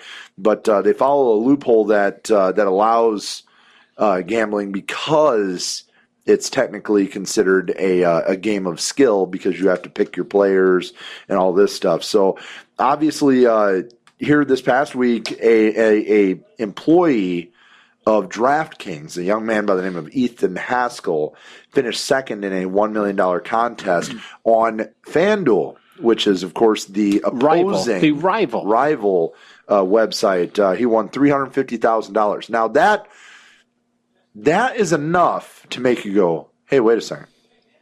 But then when you looked at his history of winning the entire month of September, out of all the days that he had played, he had won 80% of the time he had won money. Mm-hmm. How much is not disclosed, but he has won money 80% of the time. And it started to generate a lot of talk and a lot of rumor, and then come to find out, oh, well, he was capable of getting access to information on, the lineups, the lineups on DraftKings as to who had picked who for their specific lineups, giving them a percentage of the most picked players, and there was a lot made of that, claiming that he was capable of taking that information and filling out a roster on a rival site and using that in a way. It's like insider trading, trading. Exactly. Yeah. Now, FanDuel has come back and claimed that the time-stamped information that he had received was actually 40 minutes after the games would have started, which means if you know anything about fantasy, your lineups are locked in. You can't change them once the games start. You can't change them within about 5 minutes of the game starting. So that's the information we have to go on right now. Now, Attorney General Eric Schinderman, I'm sorry, I'm going to butcher that name. That's okay. Eric Schinderman, he has actually launched an investigation, and it's technically an inquiry right now, but it's going to be an investigation into DraftKings and FanDuel. That was Tuesday. Now, today, the owners, the three co-owners of DraftKings, actually put out an official email to its customers, its customer base. Jason Robbins, Matt Kalish, and Paul Lieberman, the owners of DraftKings, they put out this email, and the email reads, "As the three co-founders of DraftKings, we want to speak to you directly about what has been going on. We know that you play DraftKings because it's fun, because it gives you a chance to showcase your skills, blah, blah, blah. The fairness and integrity of our contest has been at the heart of everything we built since we started the company 3.5 years ago. Over the past week, questions have arisen about an employee of ours who won a significant prize on a competitor's site. While our internal investigation has reflected absolutely no wrongdoing on his part, this has still pushed us to reevaluate our processes. Long before this happened, the wheels were in motion for an external review of our policies and procedures. Given the pace of our growth, we felt that an audit was critical to ensure the security of our platform. So we hired an external law firm experienced with these issues to conduct a full review. But that is not enough. In addition to this audit, we have put in place a set of core measures that we believe are central to this process. Now, they have these highlighted. These bullet points. We've expanded our existing policy prohibiting DraftKings employees from playing on our site to prohibit participation in any public daily fantasy sports contest for money. So now this kid wouldn't be able to do this at all. We will also prohibit employees from any other daily fantasy sports contest operator or any other daily fantasy sports contest operator, from participating in games on DraftKings. So in other words, any other companies will not play on their site either. We're actively reviewing our organizational structure and will add resources to ensure compliance with all recommendations stemming from internal and external findings. So in other words, they're going to play nice with everybody who's doing the investigations. And we are working with multiple third parties to strengthen all internal policies and procedures. I would assume they're referring to stopping any leaking of information.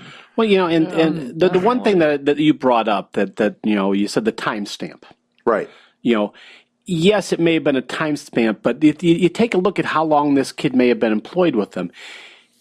All you have to do is you have to study the trends. And if you can study the trends over a period of time, you get an idea of what people are playing and who people are playing. Right, sure, but at the same time. I mean, I don't play this. Right. You do. Right. How does this make you feel? I mean, do you feel cheated right now after you go on this site and all of a sudden a kid that's on FanDuel, you say you're playing DraftKings, a kid from FanDuel comes over to DraftKings and takes your money? Here's why I don't feel cheated. Okay. Here's exactly why I don't feel cheated. 2 reasons. Number one, they have not proved that he has any insider information at all. In fact, they have disproved that he had any insider information according to what they've found so far. That may change, but that's what they found so far. Secondly, there are sharps all over this country, all over the world, that play in Vegas, Atlantic City, that do fantasy online stuff and all over the place. Now, the fantasy stuff, you're in specific tournaments. But all the sharps in Vegas, when they put bets in here and bets in there, they're constantly changing those lines. So they're changing the betting lines by special betting. You're still, regardless of what you're betting, you're always going to be playing with those guys in the background. He still had the stats available. He still has that. But that's not information that you can't go get either. Well, no, yes, it is. I can't get that database as quickly as he can. I can get that database the moment the game starts. You can pull up DraftKings database for the last 6 months like this right now. I can pull up. He could. I can pull up every player. But the thing is, in their own systems, I'm sure they have a way, to pick out winners in that. As far as when they get all the statistics, right? I bet within their own systems, within someone's systems, they have certain things that will group and categorize and so forth that you do not have access to because you are not part of that system. And I'm sure that that's what I'd be worried about. It may not be their system specifically, but you can gain that kind of information all over the place. But not as quickly and as easily as this guy. What I would be concerned with is if he had live information for that week's plays. Because I don't care what Alshon Jeffrey does against the Green Bay Packers in week 1 and how many people select him in week 1. I want to know how many people are going to select him this week. You know what I mean? Well, and that's it. I mean, how many advanced bets are there? The problem is that information is supposed to be encrypted, locked, encoded. You're not supposed to get that information. Yeah, of course. And so is my credit card information when I went to Target. Well, of course, remember. Yeah. And then Blue Cross Blue Shield. Well, remember this. With the government. I mean, the defense. Let's remember this. Of course, the investigation's ongoing. So, I mean, we're speculating on all of that right now. What my consideration is this. No, we are because we don't really know. What's the guy that broke into the Department of Defense? Snowden. We didn't think Snowden could get all that information about the defense either. But the Department of Defense stuff. But once again, we're speculating. The things that we do know are this.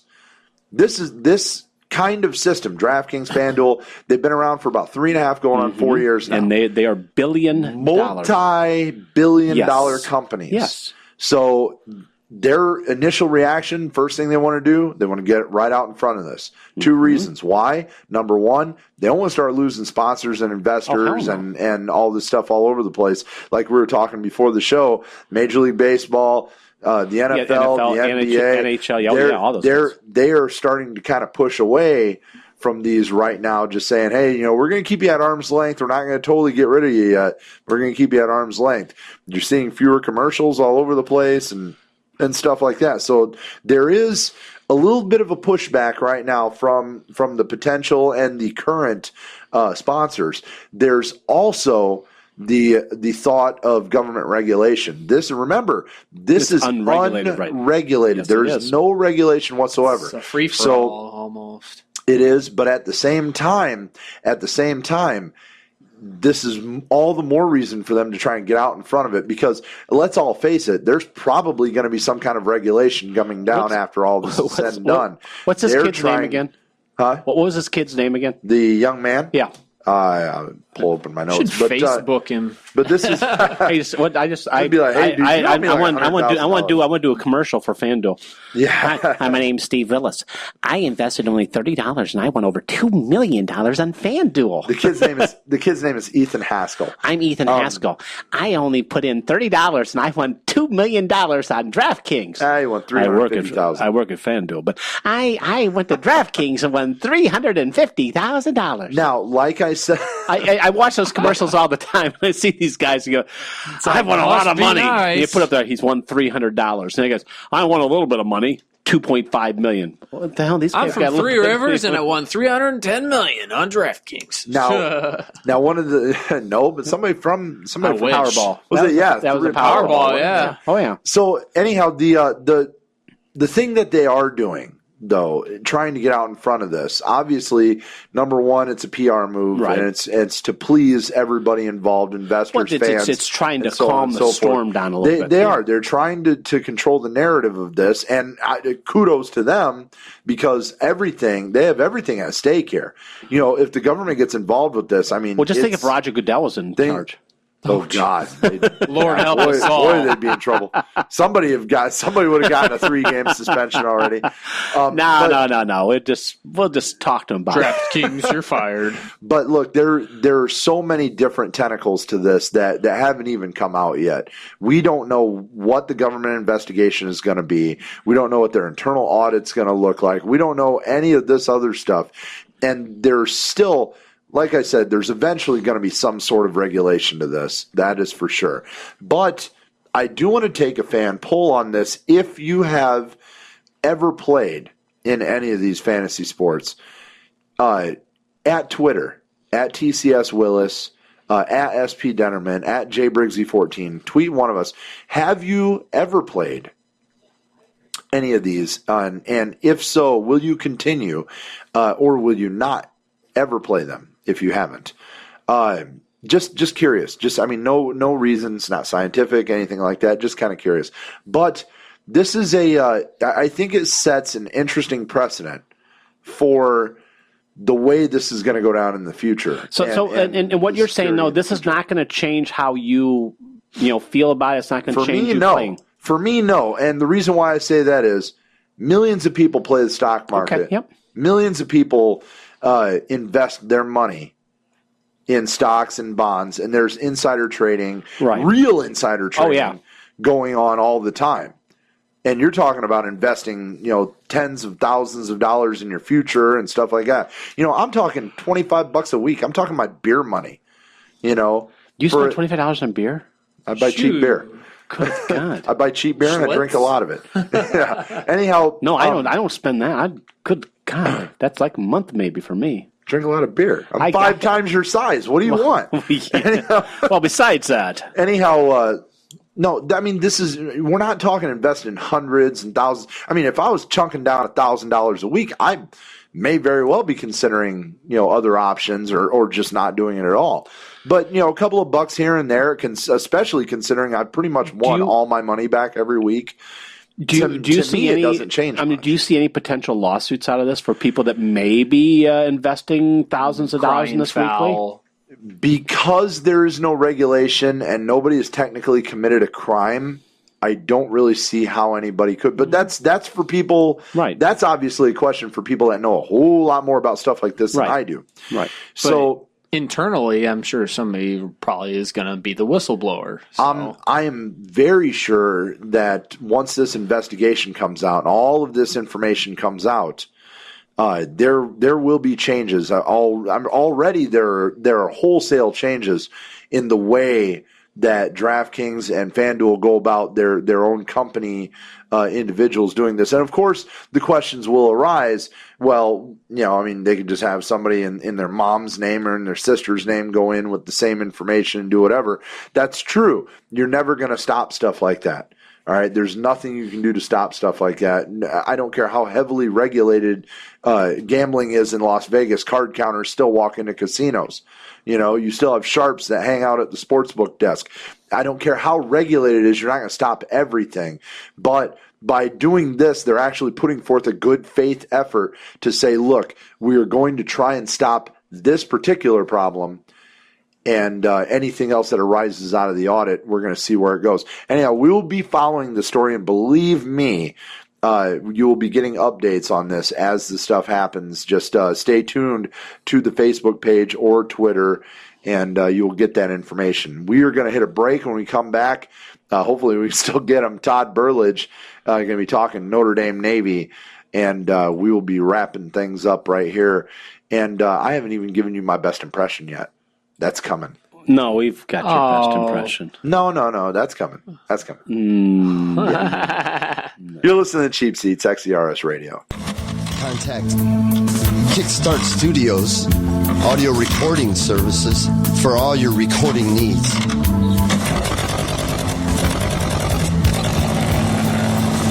Songwriters, comedians, band demos, commercials, voiceovers, narration, sound effects, background music. Give us a call, 574-274-8046. Kickstart Studios at Comcast.net or like us on Facebook at Kickstart Studios.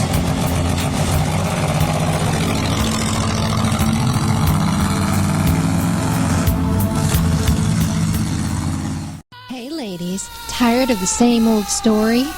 Getting promised all this big meat only to find out it's just the same old average helping? You need someone that can satisfy all your cravings. You know what she needs? She needs some Scoobies. Scoobies, oh yeah. Scoobies at 223 North Main Street in downtown Mishawaka can satisfy all your cravings with freshly made subs, pasta, sandwiches, and even homemade cheesecake. Cheesecake too? I think I'm in love. And you'll be in love with the great menu that Scoobies has to offer with specialties like their very own chicken, bacon, and ranch sub. And right now, for the summertime, Michiana's best tasting Chicago dog featuring a quarter-pound all-beef hot dog. That's more than a mouthful. And if you need something to wash down all that meat, mention you heard this advertisement on XERS Radio and get a free drink with any purchase. Ladies, you won't be disappointed with this 7-inch. That's Scoobies, downtown Mishawaka, home of the biggest 7-inch around. Hey guys, it's the bartender for Rock Sports Bar and Grill in downtown Mishawaka, Indiana. Football season is upon us, and there's no better place to catch the game than Rock Sports Bar and Grill. Along with the best collection of memorabilia from your favorite sports greats to all the games on our big screens, Rock's has you covered. Our menu features something for everyone. Amazing sandwiches and wraps, and the best burgers around, including the Rockstar Overdose. It's 2 half-pound patties served with bacon, cheddar cheese, piled high with french fries. Make sure you got your cardiologist on speed dial for this one. Find us on Facebook to check out our daily food and drink specials that are sure to be great for your gut and easy on your wallet. We've got you covered in between game days too. Wednesday night is trivia night where you can match whips with your buddies for great prizes. And during football season, tailgate Thursdays featuring dollar dogs, tacos, and fries. And every weekend, Rock features great acoustic music from some of Michiana's finest artists. Come see why there's no better place to get your fan fix than Rock Sports Bar and Grill, located in the Yorktown Center Building in downtown Mishawaka. For those who come to Rocks, we salute you.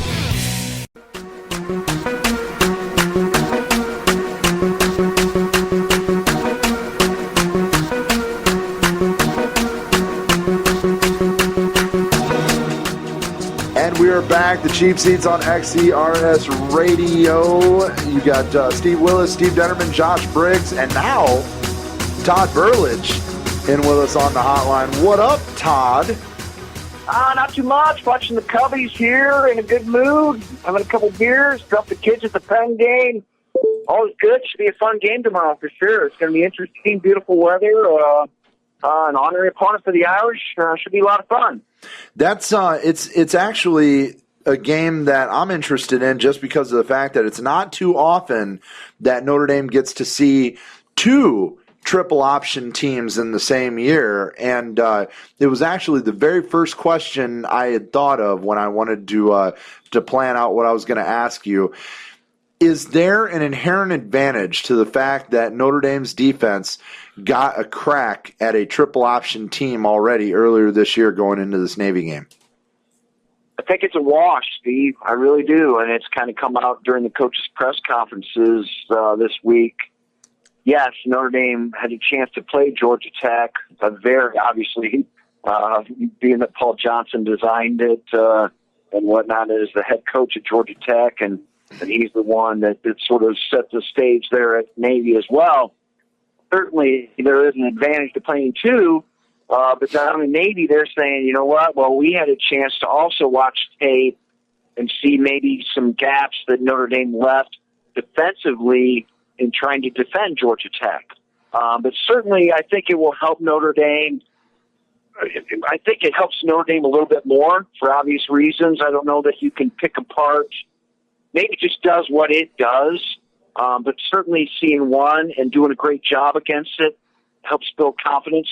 Notre Dame helped Georgia Tech to 253 rushing yards, which was 150 below their season average at that point. So if nothing else, not only from a nuts and bolts X's and O's standpoint, I think also you have a confidence standpoint there as well. So certainly I think Notre Dame favored a little bit in that, but maybe well-coached team has a chance to operate as well, having game film to work against it. Well, I think the biggest advantage with facing him, facing this triple option, twice this year is that it isn't so far removed from the last time. I mean, if it was the first game of the year and then the 8th game of the year, then you got a little bit of chance to, I think lose a little of the luster. But, being that's just one game in between, I think that helps Notre Dame a little bit because you really didn't get away from what you were doing. My question to you now is, when was the last time we saw this game come up where Navy actually came into the game with a better record? Because they're coming in undefeated right now. So, they're a little bit on a roll also. It's a great question, Steve. I'm glad you let me into this, actually. Navy is 4-0 this year. Brian Kelly said he put the midshipmen in his top 25 poll.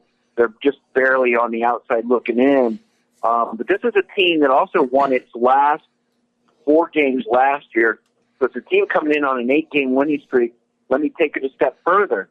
They've also won 10 of their last 11 games dating back to last year.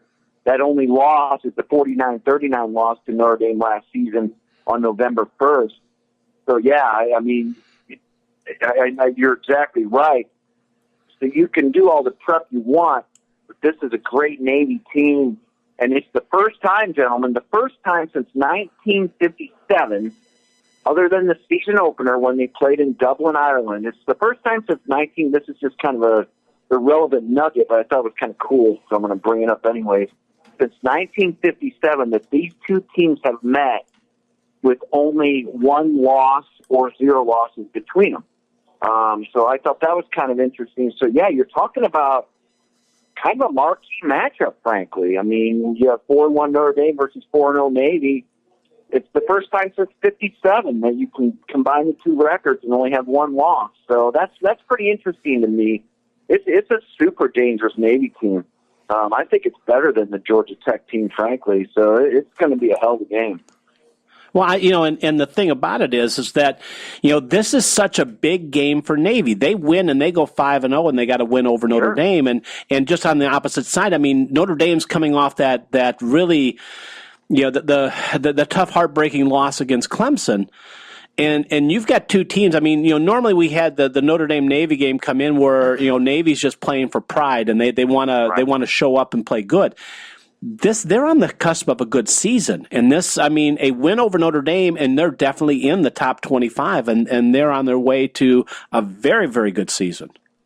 Yeah, not only into the top 25, but Navy's in a conference now. Help me out here, guys. It's like the American Conference. Yeah, something like that. Help me out. I'm not sure if I'm saying that right, but you're exactly right. Think about it. You're on the outside looking in here with Navy. You go to 5-0, you beat Notre Dame on the road. You can't say they might not be early, late teens, 20, something like that. Yeah. And now all of a sudden they're really having a special season. A lot of experience on this group, a lot of good things going on. I love this team, to be honest with you. And part of the reason I love them, guys, this isn't sort of your daddy's Navy team. We all know about the rushing offense. We all know about Keenan Reynolds, and we can talk about him a little bit more, what a brilliant quarterback he is offensively. But what jumps out at me when you sort of go down the stat sheet, this is a team, and I know it's not premier competition at this point, that's given up 15 points a game defensively, which is tied for 13th nationally in scoring defense. That's not something you typically see from a Navy team. You know, we all know the turnover margin. Again, they're +2 for the nation. We expect that. They're number 1 in the country in third down conversions. We know that. All the things offensively, all those sort of checklist things we used to seeing from Navy, yep, check, go right down the list. But this year you can sort of add a few things defensively, which is a little bit of a weird dynamic that I think Notre Dame has to be concerned about. And you know what, too? Like, after last week, how do you think that loss impacted Deshaun Kaiser? I mean, just like with all the miscues that it looked like he made, I mean, with the 3 straight delay of game penalties and Brian Kelly just standing over there saying, hey, dude, you got to move, and then the overthrows, the low throws, and just with all the miscues, how do you think that Kaiser can shake this off? Do you think that Kelly's coaching him up a little bit extra? He completed 75% of his passes, had about 5 drops, threw for 312 yards. But the delay of game penalties, you guys are adding to the list of people that are bitching about Deshaun Kaiser. I thought Deshaun Kaiser was like the lone bright spot on the entire Notre Dame offense. I mean, you can't keep dropping passes in the end zone and in clutch situations. I thought Deshaun Kaiser played brilliantly. I really do. And 312 yards, completed 75% of his passes, had about 5 drops. I thought he controlled everything brilliantly. The offensive line sucked. The offensive line was worthless. They had no running game whatsoever. I put all of the deficiencies offensively on the coaching staff, which couldn't get a play in on time, and then did a crummy job of calling plays. I mean, the 2-point conversions and whatnot are obvious, but I think just going on and on within the game, I thought Deshaun Kaiser handled everything that he was up against, be it the elements or everything else, brilliantly. Well, I walked away from that game thinking Deshaun Kaiser, wow, you might have a quarterback controversy next year, because, frankly, I think he might be better than Malik Zaire. That's how I walked away from this game. And Todd, I don't disagree with you, because I think Deshaun Kaiser has a stronger arm, and I think he does a better job of, from what I've seen so far, managing the game. I like his pocket presence. Yes. He just kind of hangs in there, man. The thing I got a question for, and I think Josh brought up a good point as far as the 3 straight delayed games. Me watching that game, I put more onus on the coaching staff as hey, you can call a timeout over there. You're seeing they're having struggles getting that play in. If you're having an issue with it, call the damn timeout. Bring them over. Why back up 15 yards when you have the ability to stop it and set? His miscues like that can't happen. But it's you're in, you know what? But when you're trailing and you're trying to come from behind, man, you guys know better than I do. Man, those timeouts are little nuggets of gold. I almost think the 5-yard penalty is definitely better than spending one of those. When you're coming from behind, man, those things are so important. But at the time, the coaching staff sucked that game. Yeah, I just think though at the time of those 3 delayed games, they could have used it. They weren't behind at the time that they were. I mean, I think they were behind 3 at the time, or maybe 7.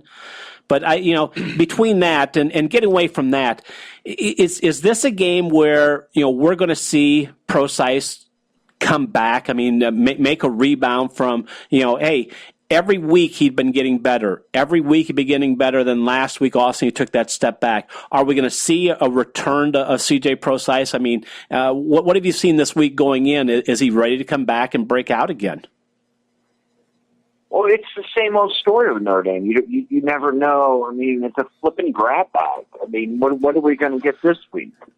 I mean, Brian Kelly, amazingly and perhaps disappointingly, is barely a 500 coach coming off a single loss. I mean, so you just don't know what you're going to get half the time with this group.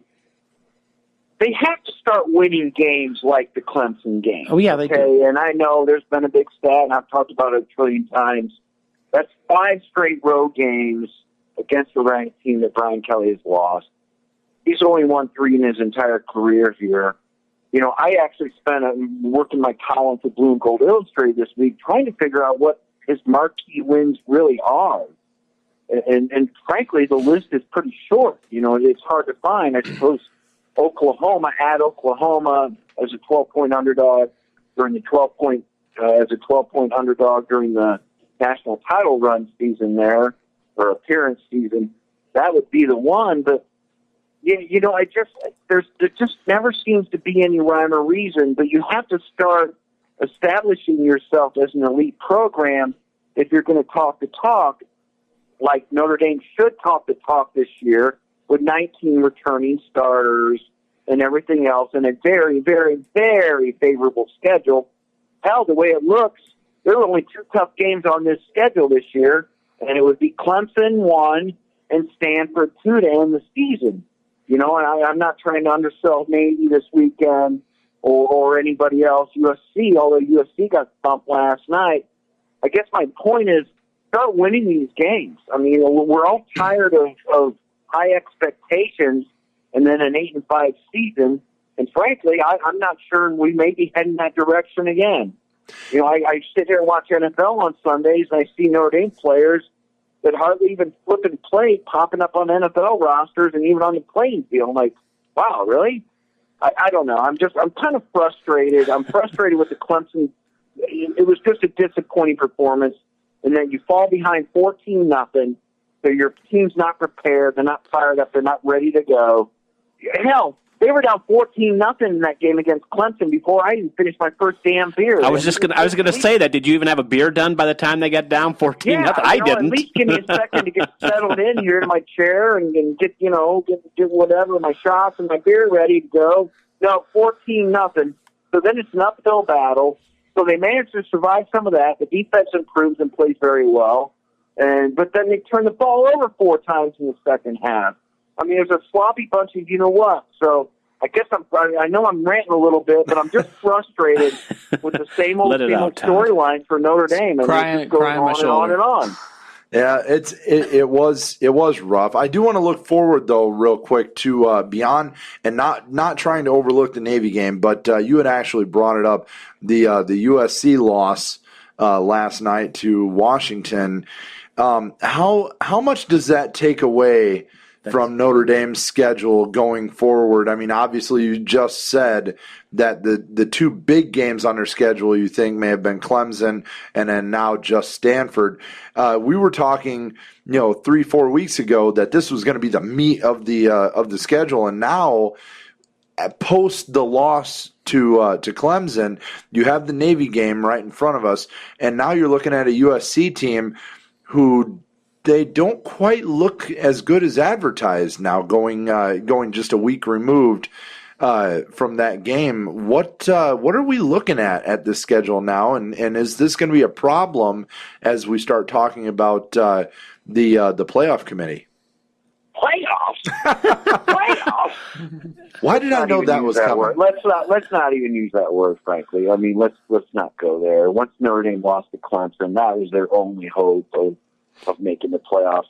Let's face it, guys, without a conference championship game and the way the schedule played out for Notre Dame, this team had to go undefeated and make the playoffs. I've said it all along. I've been badgered and bitched at and complained at for being very bold about saying no chance. Once you lost to Clemson, guess what, boys? Your playoff chances are done. If they weren't done before, they were certainly done when USC lost to Washington last night. There's no ump on this schedule. You don't get a chance to play that 13th game and whatnot. And that's fine. Notre Dame wants to be independent. I don't blame them. They're doing the right thing. But here's the thing, boys. A one-loss Notre Dame team will stand about a 5% to 10% chance of ever making the playoff fixture, a 14th playoff fixture. But meanwhile, an undefeated Notre Dame team will make it 100% of the time. Once they lost to Clemson, all playoff hopes were lost. I don't care what anybody says.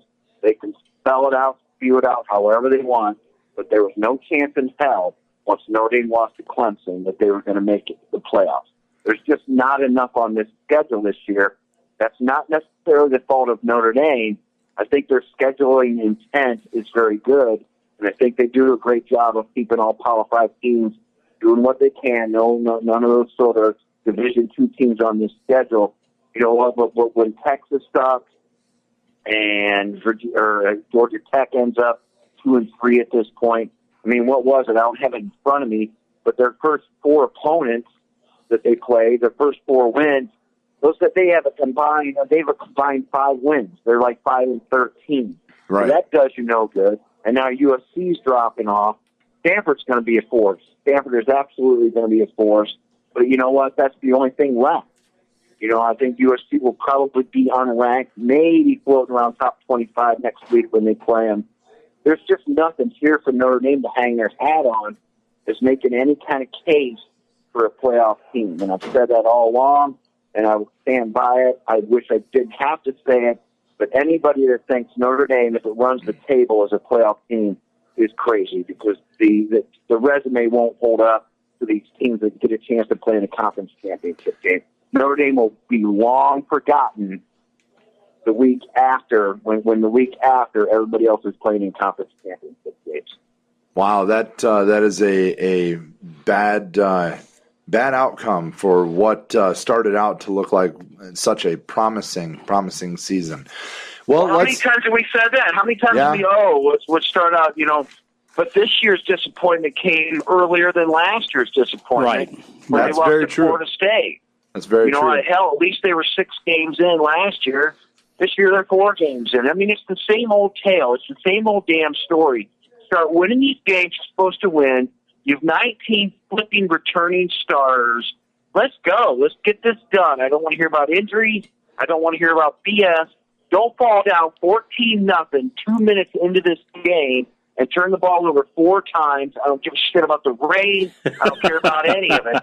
Tell us how you really feel. Brian Kelly. It's time to start winning these marquee games, and he's not winning them, and he hasn't won them, and he needs to find a way to win them, or this thing's going to be just like last year, 8-5. Wow, here we go.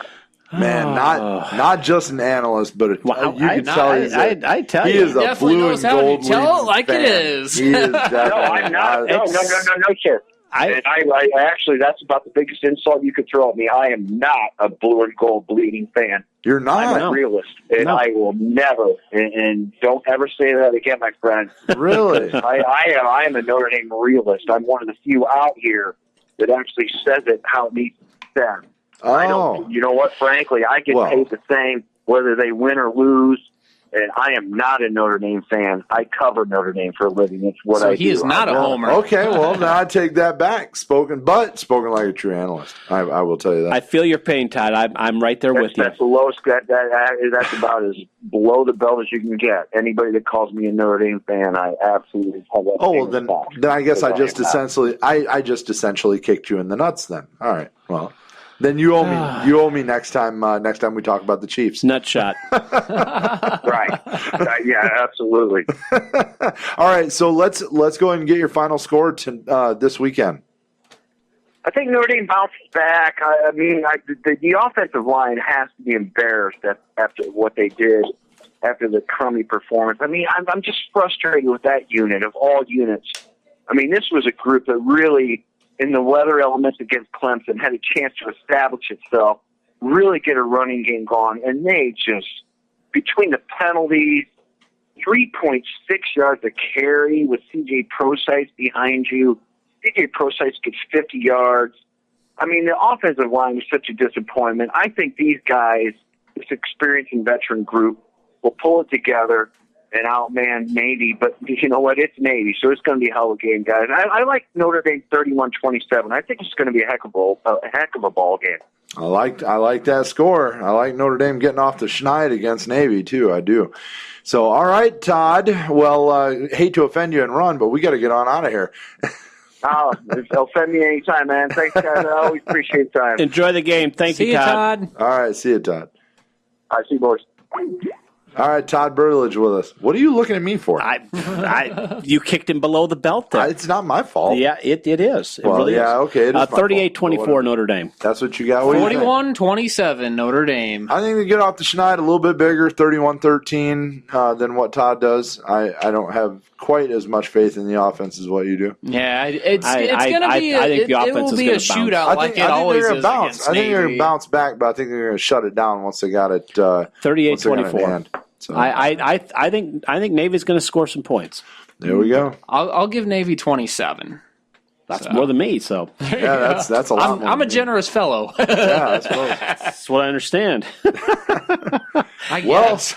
Hey, right now, that's a wrap, kids. Well, let me give you an update here. What you got real quick. going on? As we like, Kansas City beat Houston. Yeah, we do know that. Last I saw it was 1-0. Is it 1-1 now? What did you say? No, I was just saying. I had 1-0. I had 1-0. St. Louis over Chicago in the fourth. Oh, that's not good. No, we need to change that. I would say so. Well, I think we need to throw our rally caps on and get the hell out of here. What do you think? I think it's time to go find a beer place and have a couple and watch. I'm going bowling. Okay. All right. Well, I promised you guys before we get out of here. Oh God, no! I thought you were going to forget this shit. Nope. I didn't forget it. Really? Oh, wait! I don't want to hear. I don't want to hear from James Earl Jones over here. What? No, that was James Earl No Jones. That was James Earl's absolutely horrible understudy. Do we still hear? No, we're not doing that. No. Well, now I know why tigers eat their young. Oh my God. No, that was even worse. Go ahead. That was about the worst accent I've ever heard. Sean Connery. My God. Thank you very much. My God, I kind of got that one. I'm that gets a well played, right? I actually won a T-shirt with that one time. Really? Yes, I did. Believe it or not. No, Yes. well, I don't, but okay. Local meteorologist Paul Poteet. Paul Poteet said I was. Yes. Paul Poteet. I'm also Dragonheart.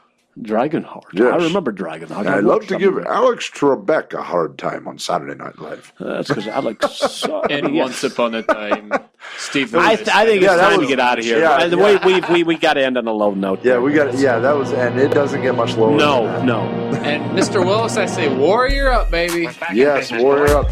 And the podcast will be available here in about 15 minutes. So if you want to listen to us make and fools of I ourselves tell you, over the again. first hour, it is a classic. That would definitely be an instant classic. It certainly was. Well, for Josh Briggs, thanks again to Todd Burlidge. For Josh Briggs, Steve Detterman, this is Steve Willis telling you guys, hang in there. We'll see you next week. Have a good night. Have an awesome night. We're back in business, boys. We're back in business. We're back in business, boys. We're back in business. Prepare for the hatred with my problem solver, my patriot. Goon up and get tuned up, rubbed off, erased. Stay dedicated and faithful to my camp. What about your camp? Touch any of my loved ones and get stamped. This is Deanna Lynn Bennett, and you're listening to XERS Radio. Life is meant to be savored. If you